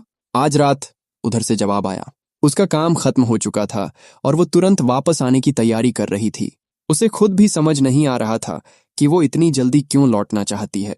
मेरी आंखों में हल्की चमक आई। तो इस वीकेंड फ्री हो? डेट पर चलें? जैसे ही मैंने ये टाइप किया, मेरी आंख में हल्की जलन हुई। शायद धूल चली गई थी। मैंने उसे हल्का सा रगड़ लिया। तुम बहुत दुखी हो? पता नहीं कब मेरी दूसरी बहन वहां आ गई। जैसे ही मैं मुड़ा, उसने मेरी आंखों की लाली देख ली। नहीं, मैंने साफ मना कर दिया। दुख तो तब होता है जब परवाह हो। मुझे उनकी परवाह नहीं है, लेकिन मेरी दूसरी बहन को शायद ऐसा नहीं लगा। मुझे पता है तुमने घड़ी नहीं ली थी। मैंने अभी उसकी सारी हरकतें देखी थीं। तो क्या? मैंने ठंडे अंदाज में कहा। तुमने उसे बचाया, मुझे फंसाया, और अब यहां मेरा मजाक देखने आई हो? इस लड़की के लिए मेरे मन में पहले से ही कोई अच्छी भावना नहीं थी। बड़ी हो गई थी, लेकिन अभी भी बगावती ही थी। मैंने ऐसा नहीं किया। वो कुछ कहना चाहती थी, लेकिन थोड़ी देर पहले की अपनी चुप्पी का कोई जवाब उसके पास नहीं था। मैं बस नहीं चाहती थी कि आज बात ज्यादा खराब हो। आखिर आज मम्मी का बर्थडे है। मैंने जेब से एक छोटा सा बॉक्स निकाला और उसकी तरफ बढ़ा दिया। ये उसे दे देना, मम्मी के लिए बर्थडे गिफ्ट है। तुम खुद दे दो। वो अभी बिजी है, मुझे जाना है। मैं अब खुद को और परेशानी में नहीं डालना चाहता था। मुझे बस बाहर जाकर थोड़ी ताज़ी हवा चाहिए थी। ये मैंने खुद बनाया है। शायद थोड़ा साधारण लगे। अगर आपको पसंद ना आए तो फेंक दीजिए। मैं पहले ही शियाओ जीबो से विदा ले चुका था। अब मैं दुकान जाकर अपने पुराने कपड़े बदलने वाला था और फिर सीधे स्कूल लौटने का प्लान था। जब मदर मुंह को पता चला कि मैं जा चुका हूं, तब तक काफी देर हो चुकी थी। वो थोड़ा उदास हो गई। इतनी मुश्किल से बच्चा वापस आया और सब कुछ ऐसा हो गया। जल्दी मत करो, धीरे धीरे सब ठीक होगा। फादर मुंह ने भी हल्की खालीपन वाली आवाज में कहा। आज शाओ चुआन ने जो किया, उसके लिए उससे आराम से बात करना, उसे समझाना। वो ज्यादा सोचने लगे और बेवकूफी भरी हरकतें न करे। Mom, happy birthday. दूसरी बहन पास आई और एक छोटा सा बॉक्स उन्हें दे दिया। तुम तो पहले ही गिफ्ट दे चुकी हो। वो बड़ा सा ब्लू सैफायर, वो मेरा नहीं है, उसने सीधे कहा। यह आपके बेटे की तरफ से है। उसने बॉक्स सीधा मदर मुंह की गोद में फेंक दिया और उनके पास बैठ गई, आराम से संतरा छीलते हुए। इसमें क्या है? उसकी जिज्ञासा अभी भी बनी हुई थी। शाओ चुआन। जैसे ही मदर मुंह ने नाम लिया, उन्हें खुद ही समझ आ गया वो नहीं हो सकता, क्योंकि वो अपना गिफ्ट दे चुका था। तो क्या ये चेन ने दिया है? उनके चेहरे पर अचानक खुशी और हैरानी आ गई। दूसरी बहन के सिर हिलाते ही उन्होंने तुरंत फादर मुंह की तरफ देखा। ये चेन ने मुझे गिफ्ट दिया है, जल्दी खोलो। फादर मुंह भी थोड़ा हैरान थे। मदर मुंह ने गहरी सांस ली और धीरे से छोटा लकड़ी का बॉक्स खोला। अंदर एक हाथ से बना हुआ कंगन था। हर मनके पर बारीकी से कुछ शब्द उकेरे गए थे। दुआएं, सेहत और शांति की कामनाएं। उसने कहा था उसने खुद बनाया है, इसकी कोई खास कीमत नहीं है। दूसरी बहन ने हल्के से कहा, अगर आपको पसंद ना आए तो फेंक दीजिए। उसने कंगन की तरफ देखा। उसे लगा कि भले ही ये उसके दिए हुए महंगे रत्न जितना नहीं है, लेकिन इतना भी खराब नहीं कि दिखाया ना जा सके। खुद बनाया है? इस बार मदर मुंह सच में चौंक गई। फादर मुंह ने कंगन हाथ में लिया। उन्हें इन चीजों की थोड़ी समझ थी। उन्होंने ध्यान से देखा। बारीक नक्काशी साफ दिख रही थी। ये सच में हाथ से बनाया गया था और काम भी काफी अच्छा था। सामग्री भी सोच समझकर चुनी गई थी। मदर मुंह ने उसे बहुत संभाल कर अपने हाथ में पहन लिया।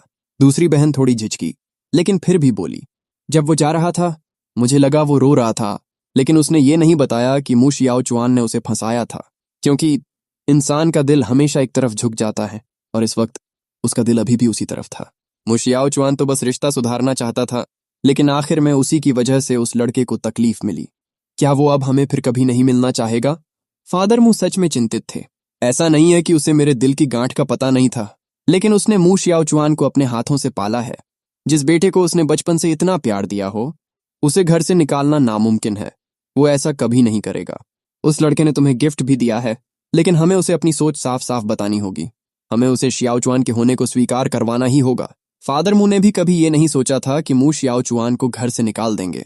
उसे हकीकत समझनी पड़ेगी। झिंगिया, तुम ज्यादा नरम मत पड़ो। उसने जो तकलीफ झेली है, हम बाद में उसकी भरपाई कर देंगे, लेकिन अभी उसे ही पहले झुकना होगा। मुझे ये ओरिजिनल मालिक बिल्कुल पसंद नहीं है, ठीक वैसे ही जैसे मुझे मु फैमिली का हर इंसान नापसंद है। लेकिन अब ये भूत जैसा फील्ड और भी मजबूत होता जा रहा है, इतना कि अब इसे नजरअंदाज नहीं किया जा सकता।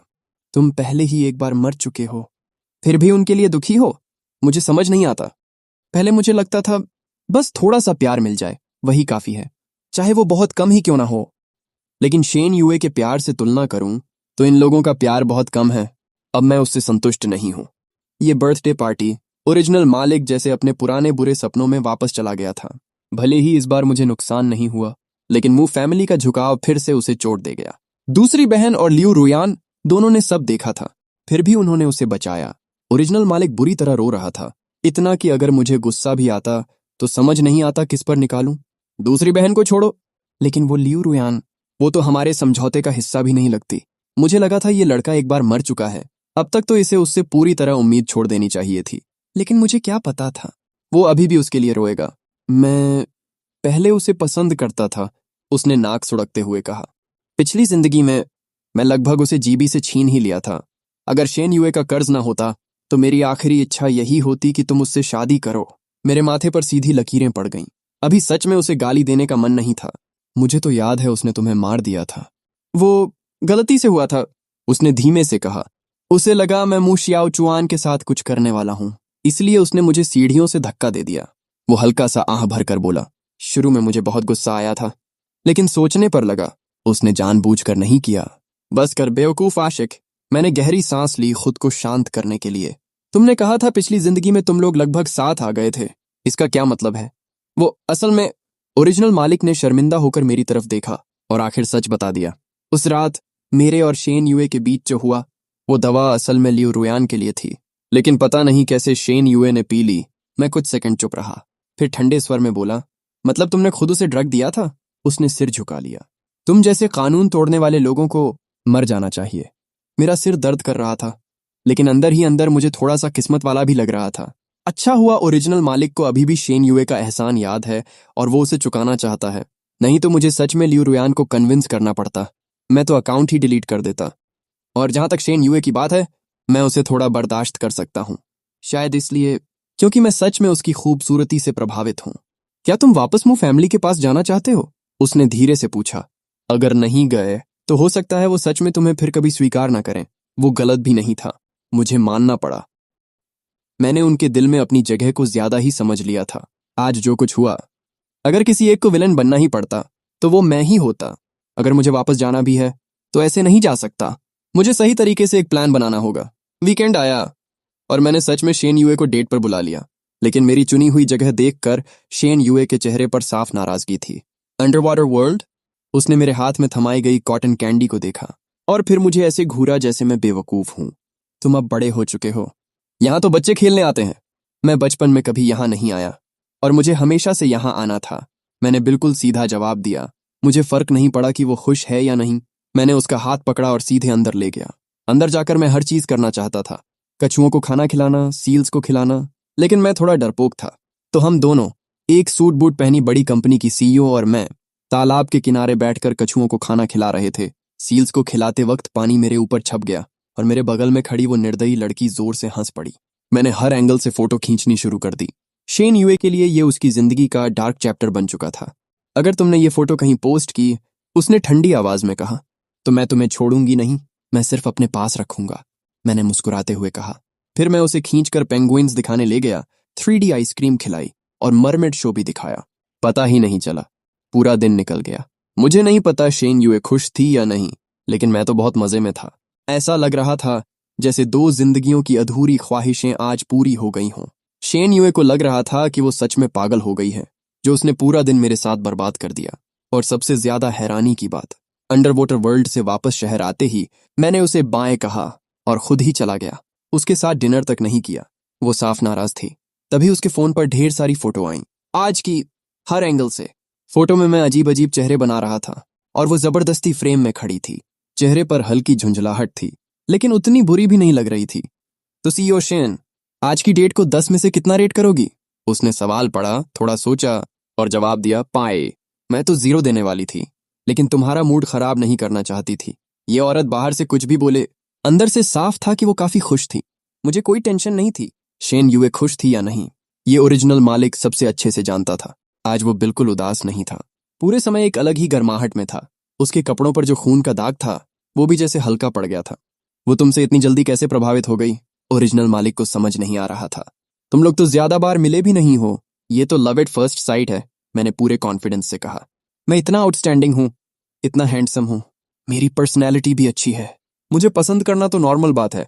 दूसरी तरफ शेन यूए अपने असिस्टेंट से पूछ रही थी, अगर कोई लड़का कहे कि वो तुम्हें पसंद करता है और डेट पे तुम्हें अंडर वाटर वर्ल्ड ले जाए, इसका क्या मतलब है? असिस्टेंट ने तुरंत जवाब दिया, मैडम, इसका मतलब है प्योर लव, सी ओशन।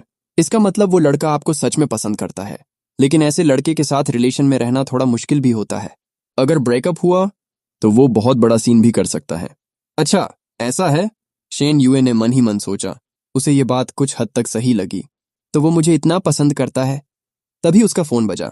लिन बोचेंग उसे ड्रिंक के लिए बुला रहा था और एक पल में ही सीईओ शेन फिर से अपनी एडल्ट दुनिया में वापस आ गई। उधर मेरे रूममेट वांग मिंग का आज बर्थडे था। सबने केटीवी में मिलने का प्लान बनाया था, लेकिन मैं पूरे दिन घूम चुका था। अब हिलने का भी मन नहीं था। मैंने अपना गिफ्ट दे दिया, कुछ अच्छी बातें करके मना कर दिया और आराम से हॉस्टल में ही पड़ा रहा। लेकिन रात 9 बजे के बाद उनका फोन आया। भाई, हम लोग थोड़ा ज्यादा पी गए हैं, आकर ले जा। मैं बड़बड़ाते हुए उठा। आजकल के स्टूडेंट्स भी ना अपने दोस्तों को घर तक नहीं छोड़ सकते। मन मारकर कपड़े पहने और उन्हें लेने निकल पड़ा। उधर केटीवी में क्या हम ये सही कर रहे हैं? किसी ने धीरे से पूछा। असल में वांग मेंग और बाकी लोग इतने भी नशे में नहीं थे। अरे यार, सब अपने भाई की खुशी के लिए कर रहे हैं। ठीक है, आज कैंपस बेल कन्फेशन करने वाली है, उसे कैसे नहीं बुलाते? वांग मेंग खुद भी हैरान था। कैंपस बेल सुकियान कियान मेरे बर्थडे पर आई है और मुझे प्रपोज करने वाली है। अच्छा हुआ मेरी पहले से गर्लफ्रेंड है, वरना अगर मैंने शुरू में गलत समझ लिया होता तो हम भाई आपस में ही दुश्मन बन जाते। अरे गर्लफ्रेंड वर्लफ्रेंड छोड़, कैंपस बेल से कौन मुकाबला करेगा? सुकियान कियान अमीर भी है और खूबसूरत भी। मुझे लगता है वो संभाल लेगा। लेकिन वो ऐसा नहीं है कि पुरानी गर्लफ्रेंड को छोड़कर नई के लिए चला जाए। मैं केटीवी पहुंच गया। जैसे ही मैंने दरवाजा खोला, अचानक मेरे ऊपर रंग बिरंगे रिबन और सरप्राइज स्ट्रिमर्स गिर पड़े। मैं एकदम चौंक गया। अगले ही पल मेरे सामने एक बड़ा सा गुलाबों का बुके लाया गया। जिस लड़की से मैं पहले एक बार मिल चुका था, सुकियान कियान, उसने वही गुलाब पकड़कर मुझे प्रपोज कर दिया। क्लासमेट ये चैन, मुझे तुम पसंद हो। क्या तुम मेरे साथ रिलेशनशिप में आओगे? मैंने उसकी मासूम और बहुत ही प्यारी सी शक्ल देखी। हल्के से उसका हाथ छुआ। कैंपस बेल सच में बहुत स्वीट थी, लेकिन अफसोस, मैं ऐसा रिस्क नहीं ले सकता था। आखिर मेरा असली टारगेट तो बहुत खतरनाक है। अगर शेन यूए को यह पता चल गया तो वो मुझे तुरंत खत्म कर देगी। मैंने सिर्फ विनम्रता से मना कर दिया। क्लासमेट सू, तुम्हारी फीलिंग्स के लिए बहुत बहुत धन्यवाद। मैं सच में काफी मूव्ड हूं, लेकिन मुझे माफ करना, क्योंकि मेरी पहले से एक गर्लफ्रेंड है। मुझे पता है, लेकिन मुझे फर्क नहीं पड़ता। सुकियान कियान ने सीधे कहा। मैं चाहती हूं कि तुम मुझे तुम्हें पाने का एक मौका दो। मैं उससे फेयर तरीके से कंपटीशन करना चाहती हूं। कोई खुद से थर्ड पर्सन बनने को तैयार है? मैंने मन ही मन सोचा, अगर इस वक्त शेन यूए यहां होती तो बहुत बड़ा कांड हो जाता। लेकिन कभी कभी जितना तुम किसी चीज से बचना चाहते हो, वो उतनी ही जल्दी सामने आ जाती है। केटीवी का दरवाजा ठीक से बंद नहीं था और मेरा ये प्रपोजल वाला सीन बाहर से किसी ने देख लिया। शेन यूए ने सब कुछ देख लिया। शुरू में उसने मुझे पहचाना नहीं, लाइट थोड़ी डिम थी। लेकिन जब अंदर से लोग चिल्लाने लगे, ये चेन, हाँ बोल दे, तब उसे समझ आया कि जिसे प्रपोज किया जा रहा है वो वही ये चेन है जिसके साथ वो आज पूरा दिन डेट पर थी। बहुत अच्छा, मेरे साथ डिनर के लिए टाइम नहीं था, लेकिन यहाँ प्रपोजल लेने का टाइम है। शेन यूए का चेहरा तुरंत ठंडा हो गया। उधर मैं पीछे हटने लगा। नहीं क्लासमेट्स, मैं चीटिंग जैसी चीजें स्वीकार नहीं करता। मैं तुम्हारी फीलिंग्स की कदर करता हूं, लेकिन मैं सच में नहीं मान सकता। मैंने वांग मेंग और बाकी लोगों की तरफ देखा। तुम लोग तो बिल्कुल ठीक हो, मैं चलता हूं, तुम लोग एंजॉय करो। और फिर मैं तुरंत वहां से निकलने लगा। ध्यान नहीं रहा और मैं किसी से टकरा गया। सॉरी, मैंने माथा रगड़ते हुए कहा। लेकिन जैसे ही ऊपर देखा, मेरे चेहरे पर अजीब सी हंसी आ गई। जिस इंसान से मैं इस वक्त सबसे कम मिलना चाहता था, वो मेरे सामने खड़ी थी। तुम यहाँ क्या कर रहे हो? उसने ठंडे स्वर में पूछा। पहले तुम बताओ, तुम्हें खुद क्या एक्सप्लेन करना है? तभी पीछे से सू कियान कियान दौड़ती हुई आई। तुम ठीक हो? उसने मुझे एक औरत के इतने करीब खड़े देखा। शायद उसे लगा मैं किसी मुसीबत में हूं, तो वो मुझे खींचने के लिए आगे आई। लेकिन ये देखकर शेन यूए का चेहरा और भी ज्यादा खराब हो गया। मैं ठीक हूं, मुझे क्या हो सकता है? मैंने तुरंत अपना हाथ छुड़ा लिया। क्लासमेट सू, तुम वापस जाओ, वो लोग तुम्हारा इंतजार कर रहे होंगे। नहीं, बहुत देर हो गई है, मैं तुम्हें छोड़ने चलती हूँ। जब तुमने मुझे लोगों को लेने के लिए बुलाया था तब देर नहीं हुई थी? मैंने हल्का सा कहा। सच में जरूरत नहीं है। मैंने एक नजर शेन यूए पर डाली, जो साइड में खड़ी तमाशा देख रही थी। मेरी गर्लफ्रेंड को पता है कि मैं यहाँ हूँ, वो मुझे घर छोड़ देगी, तो फिर मैं तुम्हें खुद उसके हाथ में सौंप दूं, तभी मुझे चैन मिलेगा। सुकियान कियान सच में देखना चाहती थी कि आखिर कैसी लड़की है जिसके लिए उसने उसे मना कर दिया।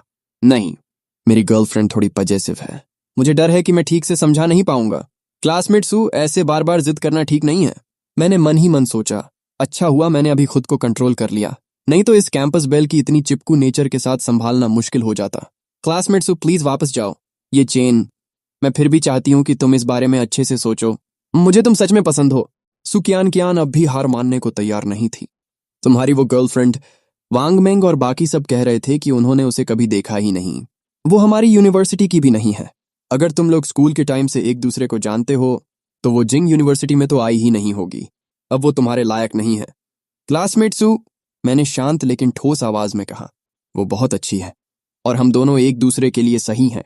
और वैसे भी जो रिश्ते तौलकर बनाए जाते हैं वो सच्चे नहीं होते। भविष्य में क्या होगा मैं नहीं जानता, लेकिन अभी मुझे वो पसंद है और मैं सिर्फ उसके साथ रहना चाहता हूं, बस। ये सुनकर शेन युए थोड़ी चौंक गई। ये फिर से प्यार जता रहा है?